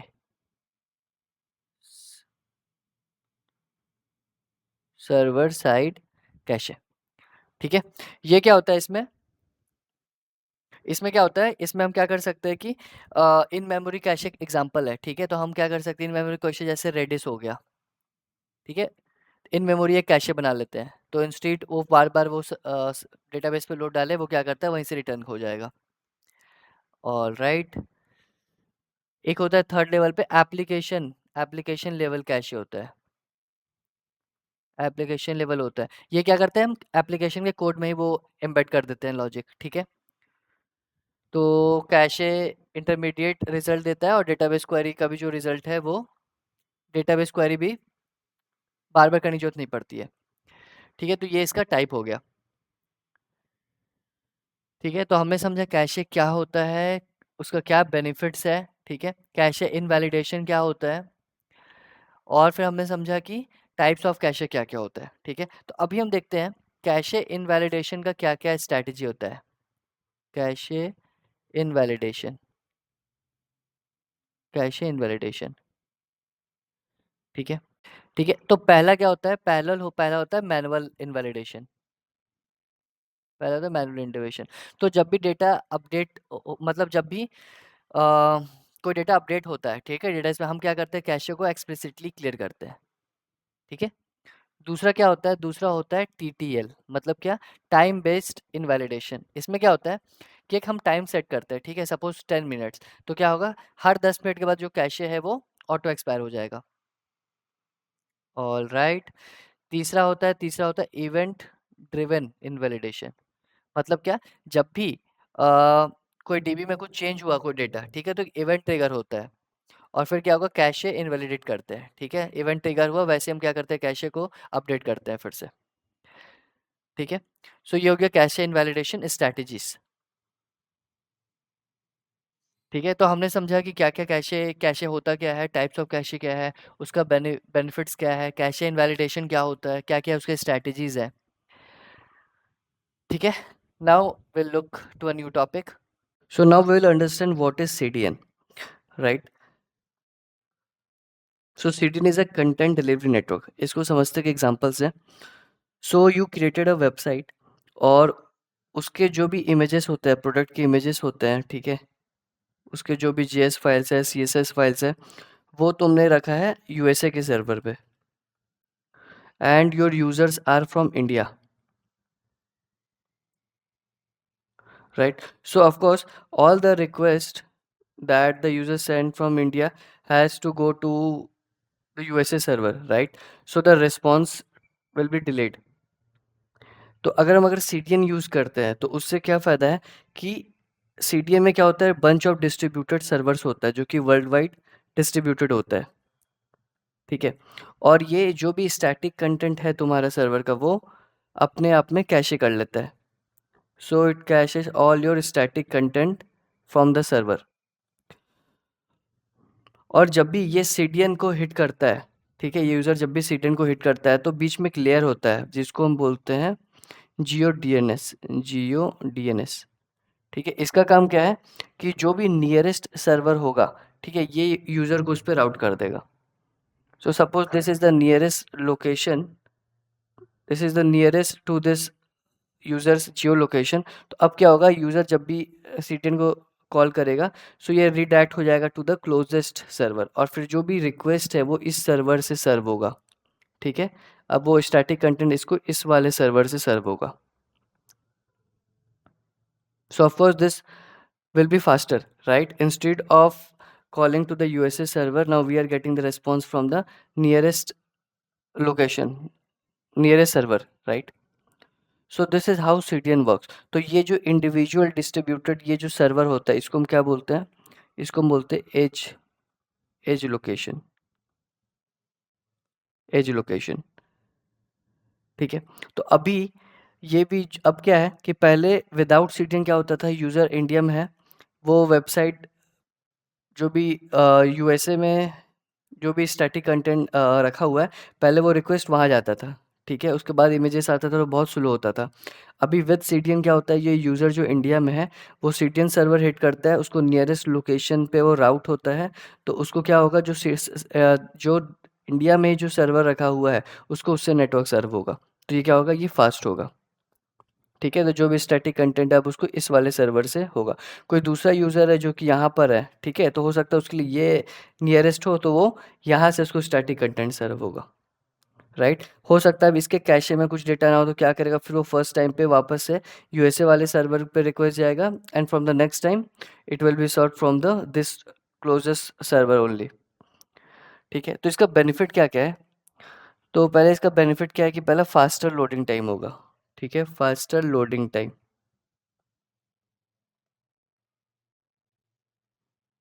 right. Second क्या है, रिड्यूस लोड ऑन सर्वर, जो मेन सर्वर है जिसको हम ओरिजिन सर्वर बोलते हैं, ठीक है, ये क्या है, ये ओरिजिन सर्वर है जो कि यूएसए, तो इस पर लोड कम होगा। क्यों, क्योंकि जो भी क्लोजेस्ट सर्वर होता है वहीं से कैश डेटा, स्टैटिक जो डेटा है वो सर्व हो रहा है यूज़र को, राइट। सो हम बोल सकते हैं reduced load on main server, reduced load on main server, ठीक है। और क्या बेनिफिट्स है, हाई अवेलेबिलिटी होगा, राइट, हाई अवेलेबिलिटी होगा। हाई अवेलेबिलिटी कैसे होता है कि देखो ये distributed bunch of distributed server है, तो कोई भी एक अगर डाउन होता है ना, तो दूसरे से रिक्वेस्ट सर्व होने लगता है, जो भी हेल्दी सर्वर है, ठीक है। सो हाई अवेलेबिलिटी है। फोर्थ क्या है? फोर्थ है बेटर स्केलेबिलिटी। बेटर स्केलेबिलिटी, ठीक है। बेटर स्केलेबिलिटी कैसे है? बेटर स्केलेबिलिटी कैसे है? क्योंकि ज़्यादा ट्रैफिक अब इजीली हैंडल हो सकता है, ठीक है। क्योंकि हर एक जो रिक्वेस्ट है वो मेन सर्वर पे ना जाके उसके नियरेस्ट जो भी क्लोजेस्ट सर्वर है उस पे उसका रिक्वेस्ट जाता है। सो वहाँ से स्टैटिक कंटेंट सर्व होता है। So main load on the main server decrease होता है, इसलिए वो स्केलेबल ज़्यादा है, ठीक है। ज़्यादा ट्रैफिक को भी हैंडल कर सकते हैं। ऑल राइट, तो ये हो गया बेनिफिट सीडीएन का, ठीक है। सेम अभी क्या होता है, ये जो कैश डेटा है स्टैटिक कंटेंट में, ठीक है, उसको भी हमने जो पढ़ा था कैशे में इनवैलिडेशन, सेम इसके लिए भी एप्लीकेबल होगा, ठीक है। तो हम क्या करते हैं, कुछ टीटीएल सेट करते हैं कि 24 आवर्स में ये जो कंटेंट है कैश्ड कंटेंट वो डिलीट होगा या फिर वो फिर से सिंक होगा, और जो लेटेस्ट कंटेंट है सर्वर पे वो यहाँ पर रिफ्लेक्ट होगा, ठीक है। तो उसको हम बोलते हैं कैशे इनवैलिडेशन। तो ये सीडीएन में भी कैशे इनवैलिडेशन होता है, ठीक है। तो जो मेन पर्पस है सीडीएन का वो क्या है? वेबसाइट को फास्ट करना, रिलायबल करना और स्केलेबल बनाना। ऑलराइट, तो हमने देखा सीडीएन क्या होता है, ठीक है। CDN is a content delivery network, ठीक है। तो ये बंच ऑफ डिस्ट्रीब्यूटेड सर्वर्स होता है which is kept in different part of the earth, and this server are used to deliver static content like images, videos, etc. It works by caching and serving content from the server which is closest to the server, which is closest to the user. Thus it reduce the latency, load time and bandwidth cost, ठीक है। तो ये होता है CDN। All right, अब हम बढ़ते हैं नेक्स्ट टॉपिक की तरफ। Now let's understand what is proxy. Okay, so proxy is an intermediary server that sits between client and another server, ठीक है। तो ये क्या है? क्लाइंट है, ये क्या है? ब्राउज़र है, ये क्या है? सर्वर है, सॉरी, ये क्या है? सर्वर है, ठीक है। तो प्रॉक्सी क्या होता है? एक इंटरमीडिएटरी सर्वर होता है that sits between client and server. तो ये क्या हो गया? एक प्रॉक्सी हो गया, ठीक है। अभी दो तरह का प्रॉक्सी होता है, एक होता है फॉरवर्ड प्रॉक्सी, एक होता है बैकवर्ड प्रॉक्सी, ठीक है। समझते क्या होता है? फॉरवर्ड प्रॉक्सी क्या होता है कि forward proxy acts on behalf of client, ठीक है। तो ये अगर क्लाइंट है तो यहाँ पर फॉरवर्ड प्रॉक्सी होता है, फॉरवर्ड प्रॉक्सी होता है, और यहाँ पर सर्वर है, ठीक है। तो जब भी कोई क्लाइंट रिक्वेस्ट सेंड करता है फॉरवर्ड प्रॉक्सी को, तो फॉरवर्ड प्रॉक्सी फिर से रिक्वेस्ट सेंड करता है सर्वर को। सर्वर को क्लाइंट के आईपी के बारे में पता नहीं होता है, ठीक है। तो यहाँ पर क्या होता है, क्लाइंट का जो आईपी है, जो आइडेंटिटी है, वो हाइड होता है। सर्वर को सिर्फ क्या पता होता है कि जो रिक्वेस्ट है वो फॉरवर्ड प्रॉक्सी से आया, तो फॉरवर्ड प्रॉक्सी का आईपी पता होता है उसको, ठीक है। तो फॉरवर्ड प्रॉक्सी का जो मेन गोल है वो क्या है? क्लाइंट के आइडेंटिटी को हाइड करना, ठीक है। फॉरवर्ड प्रॉक्सी का कुछ यूज केस क्या होता है, जैसे कोई रिस्ट्रिक्टेड कंटेंट है, ठीक है। सपोज कोई जियो ब्लॉक्ड वेबसाइट है, कोई पर्टिकुलर जियो लोकेशन पे कोई वेबसाइट नहीं चलता है, तो हम क्या करते हैं? एक वीपीएन यूज़ करते हैं, ठीक है। वीपीएन वीपीएन यूज़ करते हैं, तो उससे क्या होता है, सपोज ये इंडिया में कोई यूज़र है, ठीक है। ये इंडिया में कोई यूज़र है और ये कोई वेबसाइट है जो कि यूएसए के सर्वर पे चलता है, ठीक है। ये सर्वर यूएसए के सर्वर, और ये ब्लॉक्ड है इंडिया में, ठीक है। तो क्या कर सकता है, तो हम क्या करते हैं? वीपीएन यूज़ करते हैं। तो वीपीएन क्या करता है? वीपीएन ये जो सर्वर यूएसए पे लाई करता है, उसको लगेगा कि वो जो यूज़र है वो यूएसए से ही आ रहा है, ठीक है। उसको उस इंडिया के यूज़र के बारे में पता नहीं चलेगा कि इसका जो यूज़र का जो आइडेंटिटी है, वो आईपी है, वो कहाँ का है? इंडिया का है। तो इसमें हम क्या करते हैं? क्लाइंट की आइडेंटिटी को हाइड करते हैं, और फिर हम जो भी जियो ब्लॉक वेबसाइट्स होता है उसको कंटेंट को एक्सेस कर सकते हैं, ठीक है। और हम क्या कर सकते हैं? ये जो फॉरवर्ड प्रॉक्सी है, ठीक है, ये जो फॉरवर्ड प्रॉक्सी होता है, यहाँ पर हम कैशिंग भी कर सकते हैं। यहाँ पर हम क्या कर सकते हैं? कैशिंग कर सकते हैं। तो सो दैट क्या होगा, जो भी फ्रिक्वेंटली एक्सेस कंटेंट होगा वो हम कैशे कर सकते हैं इस फॉरवर्ड प्रॉक्सी में, so that client won't have to make a request to the server, ठीक है। कंटेंट डायरेक्टली कहाँ से सर्व होगा? फॉरवर्ड प्रॉक्सी से ही रिटर्न हो जाएगा, ठीक है। अगर तुम बहुत सारे ऑर्गेनाइजेशंस में देखे होगे, ठीक है, ऑर्गेनाइजेशंस में भी क्या करता है, एक सेटअप करता है फॉरवर्ड प्रॉक्सी। ठीक है, फॉरवर्ड प्रॉक्सी सेटअप करता है to control employees internet uses by filtering certain websites. ठीक है, तो फॉरवर्ड प्रॉक्सी का मेन क्या एजेंडा था, forward proxy acts on behalf of client, right, forward proxy it acts on behalf of client. तो इसमें क्या होता था, क्लाइंट का आइडेंटिटी हाइड होता था, क्लाइंट की आइडेंटिटी के बारे में पता नहीं होता था। ठीक है, रिवर्स प्रॉक्सी में क्या होता है, रिवर्स प्रॉक्सी में क्या होता है कि ये क्लाइंट है, ये क्लाइंट है, क्लाइंट रिक्वेस्ट सेंड करता है रिवर्स प्रॉक्सी को, रिवर्स प्रॉक्सी को रिक्वेस्ट सेंड करता है, और रिवर्स प्रॉक्सी क्या करता है, उसको रीडायरेक्ट करता है पर्टिकुलर सर्वर पे। ठीक है, तो ये यहाँ पर क्या होता है, जो क्लाइंट है उसको सर्वर के आइडेंटिटी आईपी के बारे में पता नहीं होता है, इसके आइडेंटिटी के बारे में पता नहीं होता है, वो सिर्फ किसको जानता है, रिवर्स प्रॉक्सी को, उसको सिर्फ रिवर्स प्रॉक्सी के आईपी के बारे में पता होता है। ठीक है, ऑल राइट। ठीक है, इसका हमने एक एग्जाम्पल भी देखा था, ठीक है, रिवर्स प्रॉक्सी का लोड बैलेंसर, इसका एग्जाम्पल क्या है, load balancer, load balancer, load balancer. ठीक है, सो हमने देखा था स्टार्टिंग में हॉरिजॉन्टल स्केलिंग में हम क्या करते हैं, अपने एप्लीकेशन कोड को बहुत सारे सर्वर्स पे रन करते हैं। ठीक है, ड्यू टू हाई ट्रैफिक हम क्या करते हैं, बहुत सारे उसको सर्वर्स पे रन करते हैं। तो जब रिक्वेस्ट सेंड करता है तो क्या करता है, लोड बैलेंसर को रिक्वेस्ट सेंड करता है। ठीक है, और लोड बैलेंसर क्या करता है, बेस्ड ऑन सम एल्गोरिथम जो भी लिस्ट बिजी सर्वर उस पे क्या करता है, उस रिक्वेस्ट को रीडायरेक्ट करता है। ठीक है, तो इसमें क्या होता है, जो क्लाइंट को कौन सा सर्वर से रिक्वेस्ट सर्व हो रहा है वो पता नहीं चलता है। ठीक है, तो उसको सर्वर का जो आइडेंटिटी होता है, सर्वर का आइडेंटिटी वो हाइड होता है, उसको सिर्फ क्या पता होता है, रिवर्स का जो आईपी एड्रेस, ये प्रॉक्सी का जो आईपी एड्रेस होता है वो पता होता है। सो इसका क्या मेन ऑब्जेक्टिव है, तो रिवर्स प्रॉक्सी का जो मेन ऑब्जेक्टिव है वो है सर्वर का आइडेंटिटी को हाइड करना, सर्वर आइडेंटिटी को हाइड करना। फॉरवर्ड प्रॉक्सी का मेन एजेंडा क्या था, फॉरवर्ड प्रॉक्सी का मेन एजेंडा था क्लाइंट के इन्फॉर्मेशन को हाइड करना, क्लाइंट आइडेंटिटी को हाइड करना सर्वर से। ठीक है, और रिवर्स में क्या होता है, सर्वर आइडेंटिटी हाइड होता है क्लाइंट से। ठीक है, रिवर्स प्रॉक्सी के एग्जांपल क्या हो गया, लोड बैलेंसर, लोड बैलेंसर जो हमने पढ़ा था पहले। ठीक है, फॉरवर्ड प्रॉक्सी का एग्जांपल क्या हो गया, जो भी हम वीपीएन यूज करते हैं।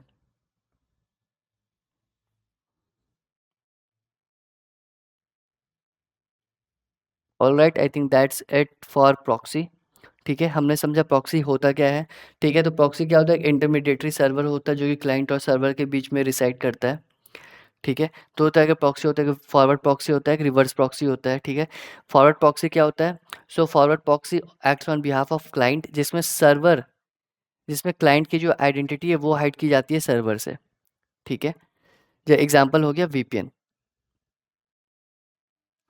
रिवर्स प्रॉक्सी में क्या होता है, it acts on behalf of server, तो क्लाइंट को सर्वर के बारे में कुछ पता नहीं होता है। ठीक है, वो क्या करता है, रिवर्स प्रॉक्सी को हिट करता है, रिवर्स प्रॉक्सी फिर जो भी रिडायरेक्ट करता है पर्टिकुलर सर्वर पे। तो इसमें क्लाइंट को सर्वर के आईपी के बारे में कुछ पता नहीं होता है, उसको सिर्फ लोड बैलेंसर के बारे में पता होता है।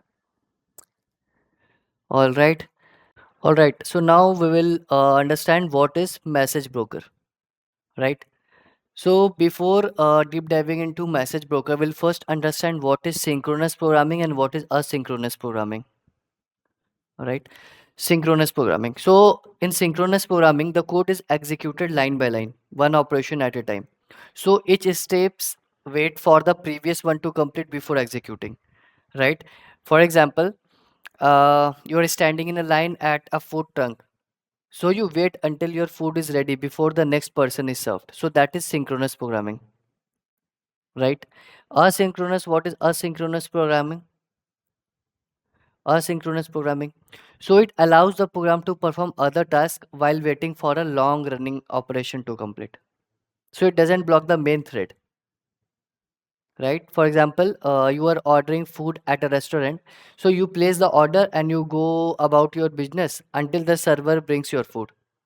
Right, so this is a non blocking. Right, it doesn't block the main thread. Why here you have to wait until the previous step completes executing. Right, so अभी क्या होता है, सपोज ये क्लाइंट है, ठीक है। ये क्लाइंट ने कुछ रिक्वेस्ट किया सर्वर को, ठीक है। ये रिक्वेस्ट, ठीक है। तो अभी जो टास्क है, इसको बहुत सारी प्रोसेस, इसको डीबी से इंटरेक्ट करना है, ठीक है। डीबी से इंटरेक्ट करना है और फिर कुछ बहुत सारे कैलकुलेशंस परफॉर्म करना है। तो मुझे पता क्या है कि ये लॉन्ग रनिंग टास्क है, ठीक है। इसमें बहुत ज़्यादा टाइम लगेगा, right. It will take 10 minutes, so you can't block the client, ठीक है। You can't let the client wait for the long time. तो so in such case, when a client requests a task that we don't send the result of the task. Instead, we send him some message like the status of the task is processing, right? And then what we do, we send some, we start some background service. This is a background worker, right, which will do the task. So this is background worker. So once the task is completed, then it will notify the client that hey, this task is completed. All right. So what happens? So when a client it sends a request to the server, right?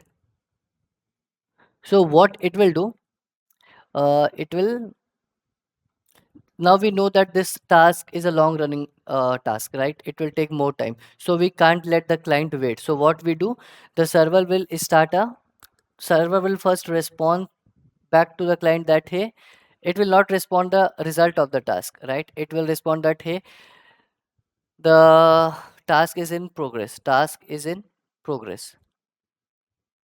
ठीक है, और processing, right? And it will start a background worker. So this will do the task. Right? It will interact with the DB, perform some calculation, and once the calculations are computed, then it will notify the client, hey, that the task is processed, and here is the result.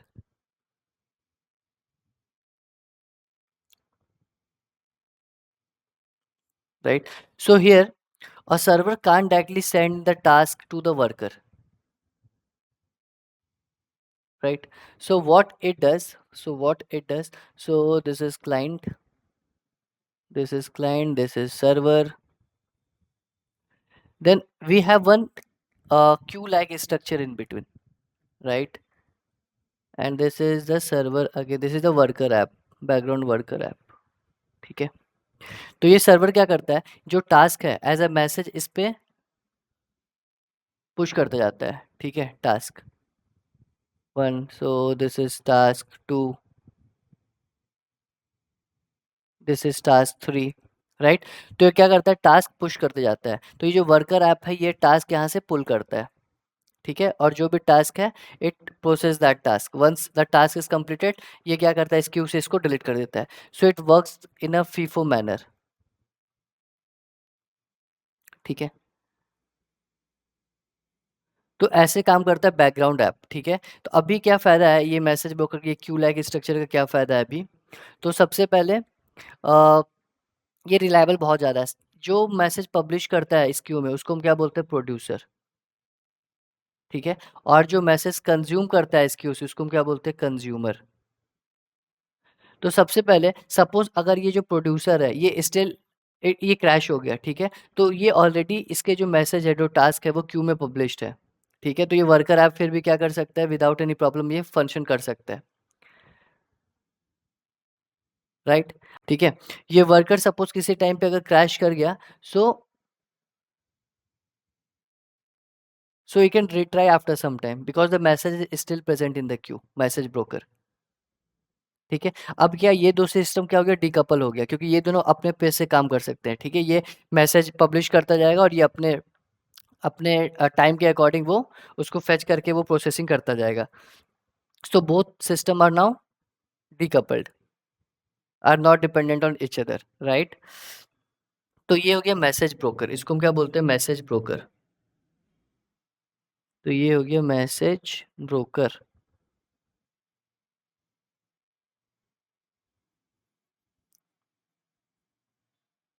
ठीक है। अब ये जो message broker है, ये दो type का होता है, ठीक है, मैसेज ब्रोकर जो होता है 2 टाइप का होता है। एक होता है मैसेज क्यू और एक होता है मैसेज स्ट्रीम, ठीक है? तो मैसेज क्यू का क्या है कि it will have one type of consumer, इसमें वन टाइप ऑफ कंज्यूमर होता है for one type of message.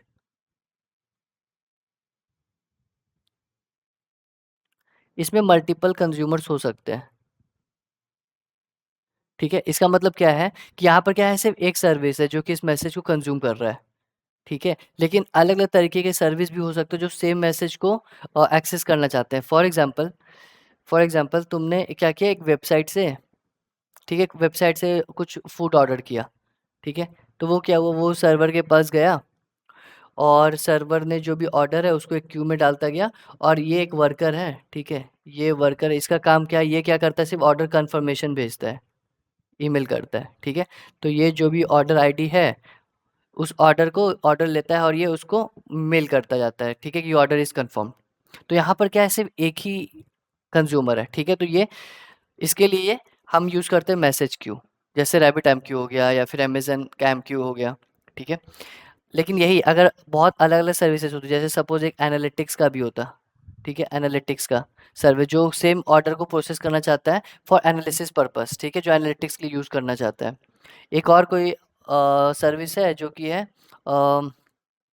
Real time track के लिए, ठीक है? कि वो ऑर्डर अभी तक कहाँ तक पहुँचा, ठीक है? वो कैस कितना प्रोसेस हुआ, तो उसके लिए तो वो भी सेम सेम मैसेज यूज़ करना चाहता है। So when you have a multiple consumers, ठीक है? वी यूज़ मैसेज स्ट्रीम ये बहुत ज़्यादा रिलायबल होता है, इसका थ्रूपुट हाई होता है, ठीक है? Message stream. अब क्या है, मैसेज क्यू क्या करता था, एक-एक को कंज़्यूम करता था और डिलीट करता जाता था, ठीक है? लेकिन मैसेज स्ट्रीम में क्या होता है, वो वैल्यू रिटेन होती है, वो जो मैसेज है वो रिटेन होता है for fix amount of time. Suppose 7 days के लिए रिटेन है, तो 7 डेज़ तक ये मैसेज एज़ इट इज़ इस क्यू में पड़ा रहेगा, ठीक है? तो ये हो गया मैसेज स्ट्रीम और मैसेज क्यू कॉन्सेप्ट, ठीक है? मैसेज स्ट्रीम का एक एग्ज़ाम्पल हो गया जैसे काफ़का हो गया, ठीक है? काफ़का हो गया, एडब्ल्यूएस किनेसिस हो गया, तो ये एग्जांपल हो गया मैसेज स्ट्रीम का। और मैसेज क्यू का एग्जांपल हो गया रैबिट एमक्यू या फिर Amazon SQS. Alright,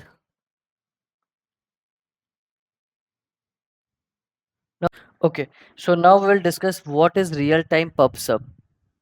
so now let's deep dive. So pub sub is basically publisher subscriber model, ठीक है? पब्लिशर सब्सक्राइबर मॉडल, ठीक है? इसके पहले हमने देखा था एक मैसेज ब्रोकर होता था, ठीक है? मैसेज ब्रोकर जिसका एक पब्लिशर होता था, ठीक है? ये पब्लिशर था जो कि मैसेज पब्लिश करता था इस क्यू में, और एक सब्सक्राइबर और एक कंज्यूमर होता था, ठीक है? तो जैसे ये मैसेज पुश करता था, ये कंज्यूमर क्या करता था, मैसेज पुल करता था, राइट? तो ये जो कंज्यूमर पुल करता था, तो ऑफ कोर्स ये जो मैसेज ब्रोकर है उसके पास कोई एपीआई होता होगा, ठीक है? To pull this data from this message broker, ठीक है? लेकिन ये जो पब सब है, पब सब में क्या होता है, पब सब में क्या होता है, as soon as the publisher pushes a message to the PubSub broker, it immediately gets delivered to the consumer। मतलब यहाँ पर जैसे ही पब्लिशर ने, ये पब्लिशर है, तो यहाँ पर जैसे ही पब्लिशर ने मैसेज ब्रोकर में पब ये जैसे ही इसने पबसब ब्रोकर में मैसेज डाला, ठीक है? वो क्या हो जाता है, कंज्यूमर को, जिसको हम सब्सक्राइबर बोलते हैं इसमें, सब्सक्राइबर को डिलीवर हो जाता है। ऑलराइट, तो इसमें क्या होता है, इसमें consumers don't do any API call or anything to get the message. Message automatically gets delivered to the consumer in real time by the PubSub broker, ठीक है? तो जैसे ही इस पब्लिशर ने कोई मैसेज डाला इस PubSub ब्रोकर में, वैसे ही वो जो भी उसके सब्सक्राइबर है, ठीक है? वो ऑलरेडी उन तक पहुंच जाता है। ऑलराइट, एक इसको एग्जांपल से समझते हैं, ठीक है? जैसे सपोज एग्जांपल, जैसे यूट्यूब कैसे होता है, यूट्यूब कोई यूट्यूब लाइव स्ट्रीम कर रहा है, ठीक है? यूट्यूब लाइव स्ट्रीम, उसमें क्या होता है, जब भी कोई चैट करता है, ठीक है? जब भी कोई चैट मैसेज डालता है, राइट? तो क्या होता है, जितने भी उसके सब्सक्राइबर होते हैं जो भी उस स्ट्रीम को वॉच कर रहे हैं, देख रहे हैं, रियल टाइम पे उसको वो मैसेज दिखता है, राइट? तो यूट्यूब पे क्या होता है, वैसे होता है, जब भी कोई लाइव स्ट्रीम में कोई मैसेज, चैट मैसेज करता है, तो बाकी लोग जो भी उस स्ट्रीम को देख रहे हैं उसको दिखता है वो मैसेज रियल टाइम पे। तो वो एग्जांपल है पबसब का, रियल टाइम पबसब का। सेम जो मल्टीप्लेयर गेम होता है, ठीक है, मल्टीप्लेयर गेम, उसमें क्या होता है वैसे ही कि बहुत सारे प्लेयर्स होते हैं, कोई भी एक प्लेयर कोई एक्शन लेता है तो दूसरे प्लेयर को इमिडिएटली वो अपडेट दिखता है, ठीक है। तो वो भी क्या हो गया, रियल टाइम पबसब का एग्जांपल हो गया, राइट। स्टॉक मार्केट ऐप में भी ऐसे ही होता है, ठीक है। स्टॉक मार्केट ऐप में क्या होता है, जब भी कोई स्टॉक का प्राइस चेंज होता है, ठीक है, तो उसके जो भी सब्सक्राइबर होते हैं कुछ स्पेसिफिक स्टॉक्स के, जिसने वो सब्सक्राइब किया है वो स्टॉक को, उसको इमिडिएटली वो अपडेट मिल जाता है कि प्राइस इसका घट रहा है या बढ़ रहा है, वैसा कुछ अपडेट, ठीक है। तो ये सारे एग्जाम्पल क्या है, ये सारे एग्जाम्पल हैं रियल टाइम पबसब के, ठीक है। और राइट, तो हमें रियल टाइम पबसब कब यूज़ करना चाहिए, जब लो लेटेंसी हो, ठीक है। हमें कोई ऐसा एप्लीकेशन बना हो जिसमें बहुत लो लेटेंसी हो, तो हम यूज़ क्या करेंगे, पबसब हो, ठीक है। All right, now will discuss scaling of database and we'll also cover SQL and NoSQL database, right? So now let's start. All right, so scaling of database. Scaling of database. ठीक है. So you normally have one database server. Your application server queries from this database and get the result, right? But when you reach a certain scale, so suppose this is your backend application and this is your database, right? So when client it sends a request, then your backend application does some calculation and then it performs the CRUD operation in the database and then it returns a response to the client. So we normally have one database server and your application it server queries from this database and get the result. But when you reach a certain scale, right, when many people starts using your application, so this database server starts giving slow response time or may go down because of its limitation. So in that situation, how we can scale the database, we are going to discuss in this section, right? So suppose you are having a database server and inside that there is a product table, right? So inside database you are having a product table. So this is product ID and this is product name, right?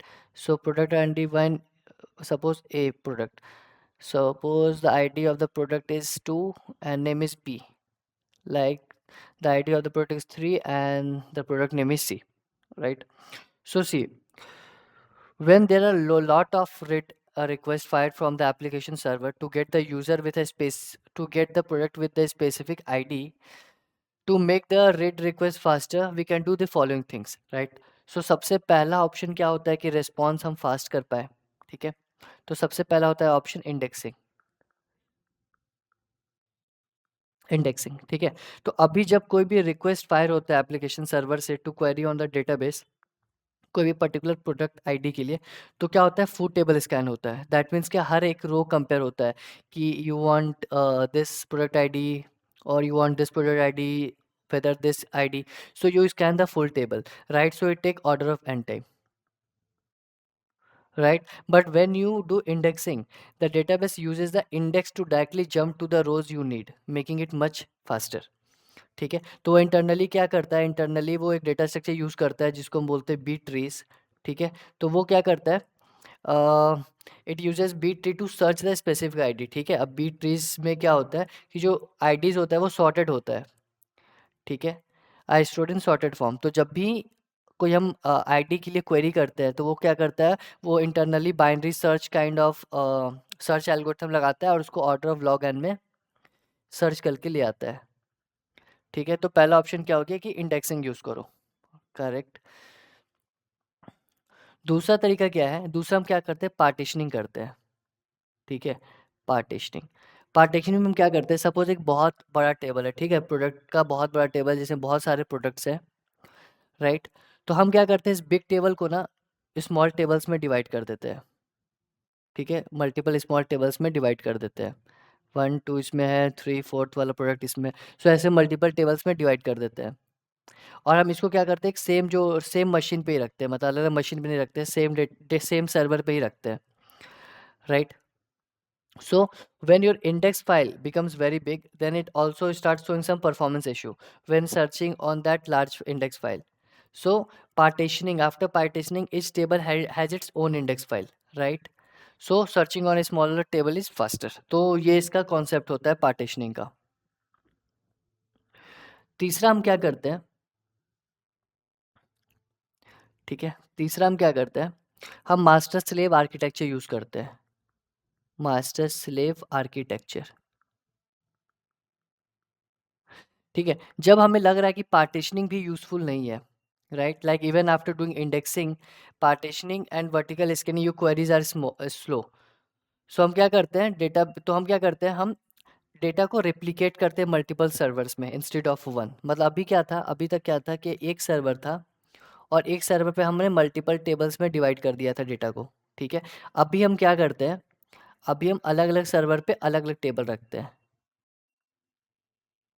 ठीक है? Replicate करते हैं, मतलब अलग-अलग table नहीं रखते हैं, मतलब अलग-अलग सर्वर्स पे सेम डेटा को रेप्लिकेट करते हैं, पूरे टेबल को फिर से रेप्लिकेट कर दिया, ठीक है? तो जब भी हम क्या करते हैं, रीड रिक्वेस्ट करते हैं, ठीक है? तो रीड रिक्वेस्ट क्या रिडायरेक्ट होता है लिस्ट बिजी सर्वर में, जो भी लिस्ट बिजी सर्वर उससे रीड रिक्वेस्ट आता है. जब राइट रिक्वेस्ट आता है तो हम सिर्फ एक ही सर्वर को प्रोसेस करते हैं, एक ही सर्वर से प्रोसेस करते हैं, उसको हम क्या बोलते हैं, मास्टर नोड, ठीक है? तो सपोज ये क्लाइंट है, ये क्या है, ये क्लाइंट है, ठीक है? तो हमने जब भी कोई राइट रिक्वेस्ट किया तो एक ही सर्वर पे जाएगा जिसको हम क्या बोलते हैं, मास्टर नोड, मास्टर डेटाबेस, ठीक है? और क्या होता है, इसका रेप्लिकेट होता है बहुत सारे सर्वर पे, तो बहुत सारे सर्वर पे क्या होता है, तुरंत रेप्लिकेट होता है. तो जैसे हमने कुछ राइट किया तो वो असिंक्रोनसली क्या करेगा, सारे में वो डेटा रेप्लिकेट करेगा, ठीक है? और जब भी रीड ऑपरेशन परफॉर्म होगा तो वो क्या होगा, किससे होगा, जो कि लिस्ट बिजी सर्वर से, तीनों में जो लिस्ट बिजी होगा उससे वो रेप्लिकेट होगा, लिस्ट बिजी सर्वर, ऐसा होता है, ठीक है? मास्टर स्लेव आर्किटेक्चर में. इसके बाद फिर क्या होता है, अगर ये भी काम नहीं करता है, ठीक है? जब रीड और राइट ऑपरेशन बहुत हेवी होता है जो कि इन सारे ऊपर वाले मेथड से भी यूज़फुल ना हो, तो हम क्या करते हैं, फिर हम लाते हैं डेटाबेस स्टार्टिंग करके कॉन्सेप्ट, ठीक है? डेटाबेस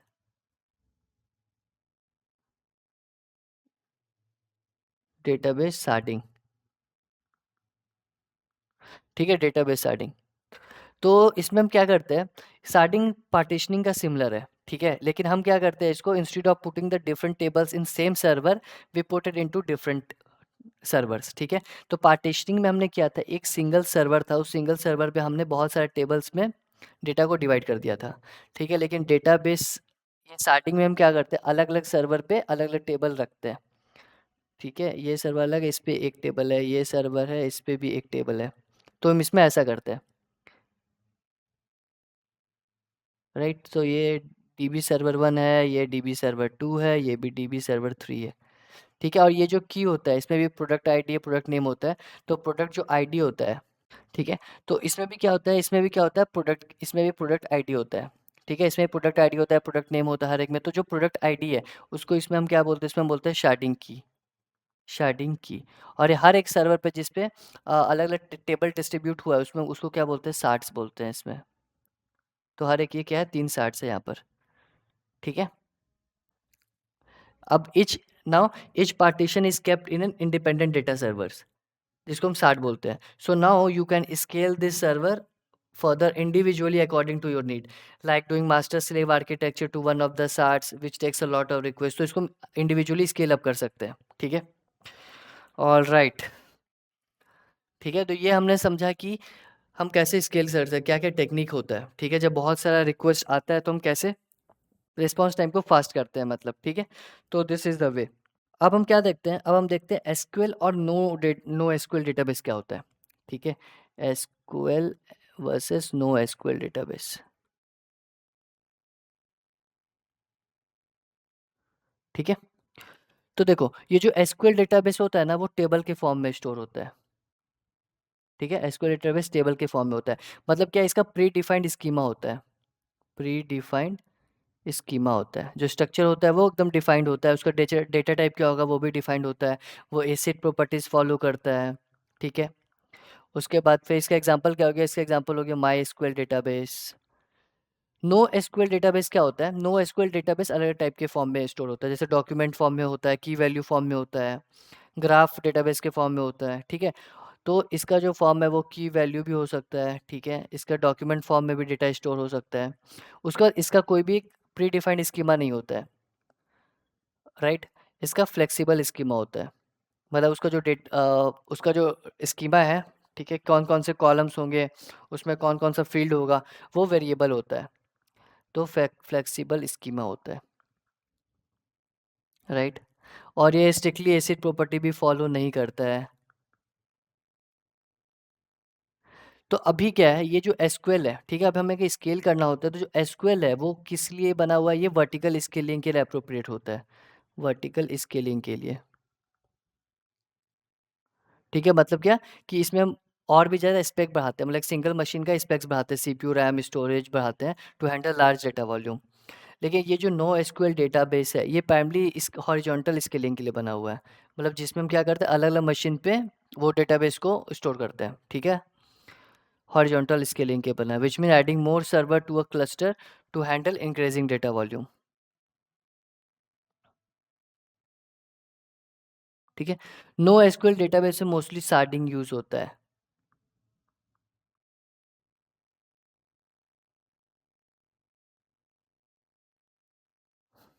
ठीक है, तो अब हमने देखा ये क्या होता है एसक्यूएल और नो एसक्यूएल डेटाबेस, राइट। अभी हम देखते हैं कि हमें कौन सा डेटाबेस कब यूज़ करना चाहिए, राइट। तो अभी देखो पहला पॉइंट क्या है कि जब डेटा अनस्ट्रक्चर्ड हो, ठीक है, डेटा क्या हो, अनस्ट्रक्चर्ड हो, मतलब उसको कोई फिक्स स्कीमा ना हो, तो उस केस में हम क्या यूज़ करते हैं, नो एसक्यूएल। ठीक है, सेम जब डेटा स्ट्रक्चर होता है, डेटा स्ट्रक्चर होगा तो हम क्या यूज़ करेंगे, एसक्यूएल डेटाबेस।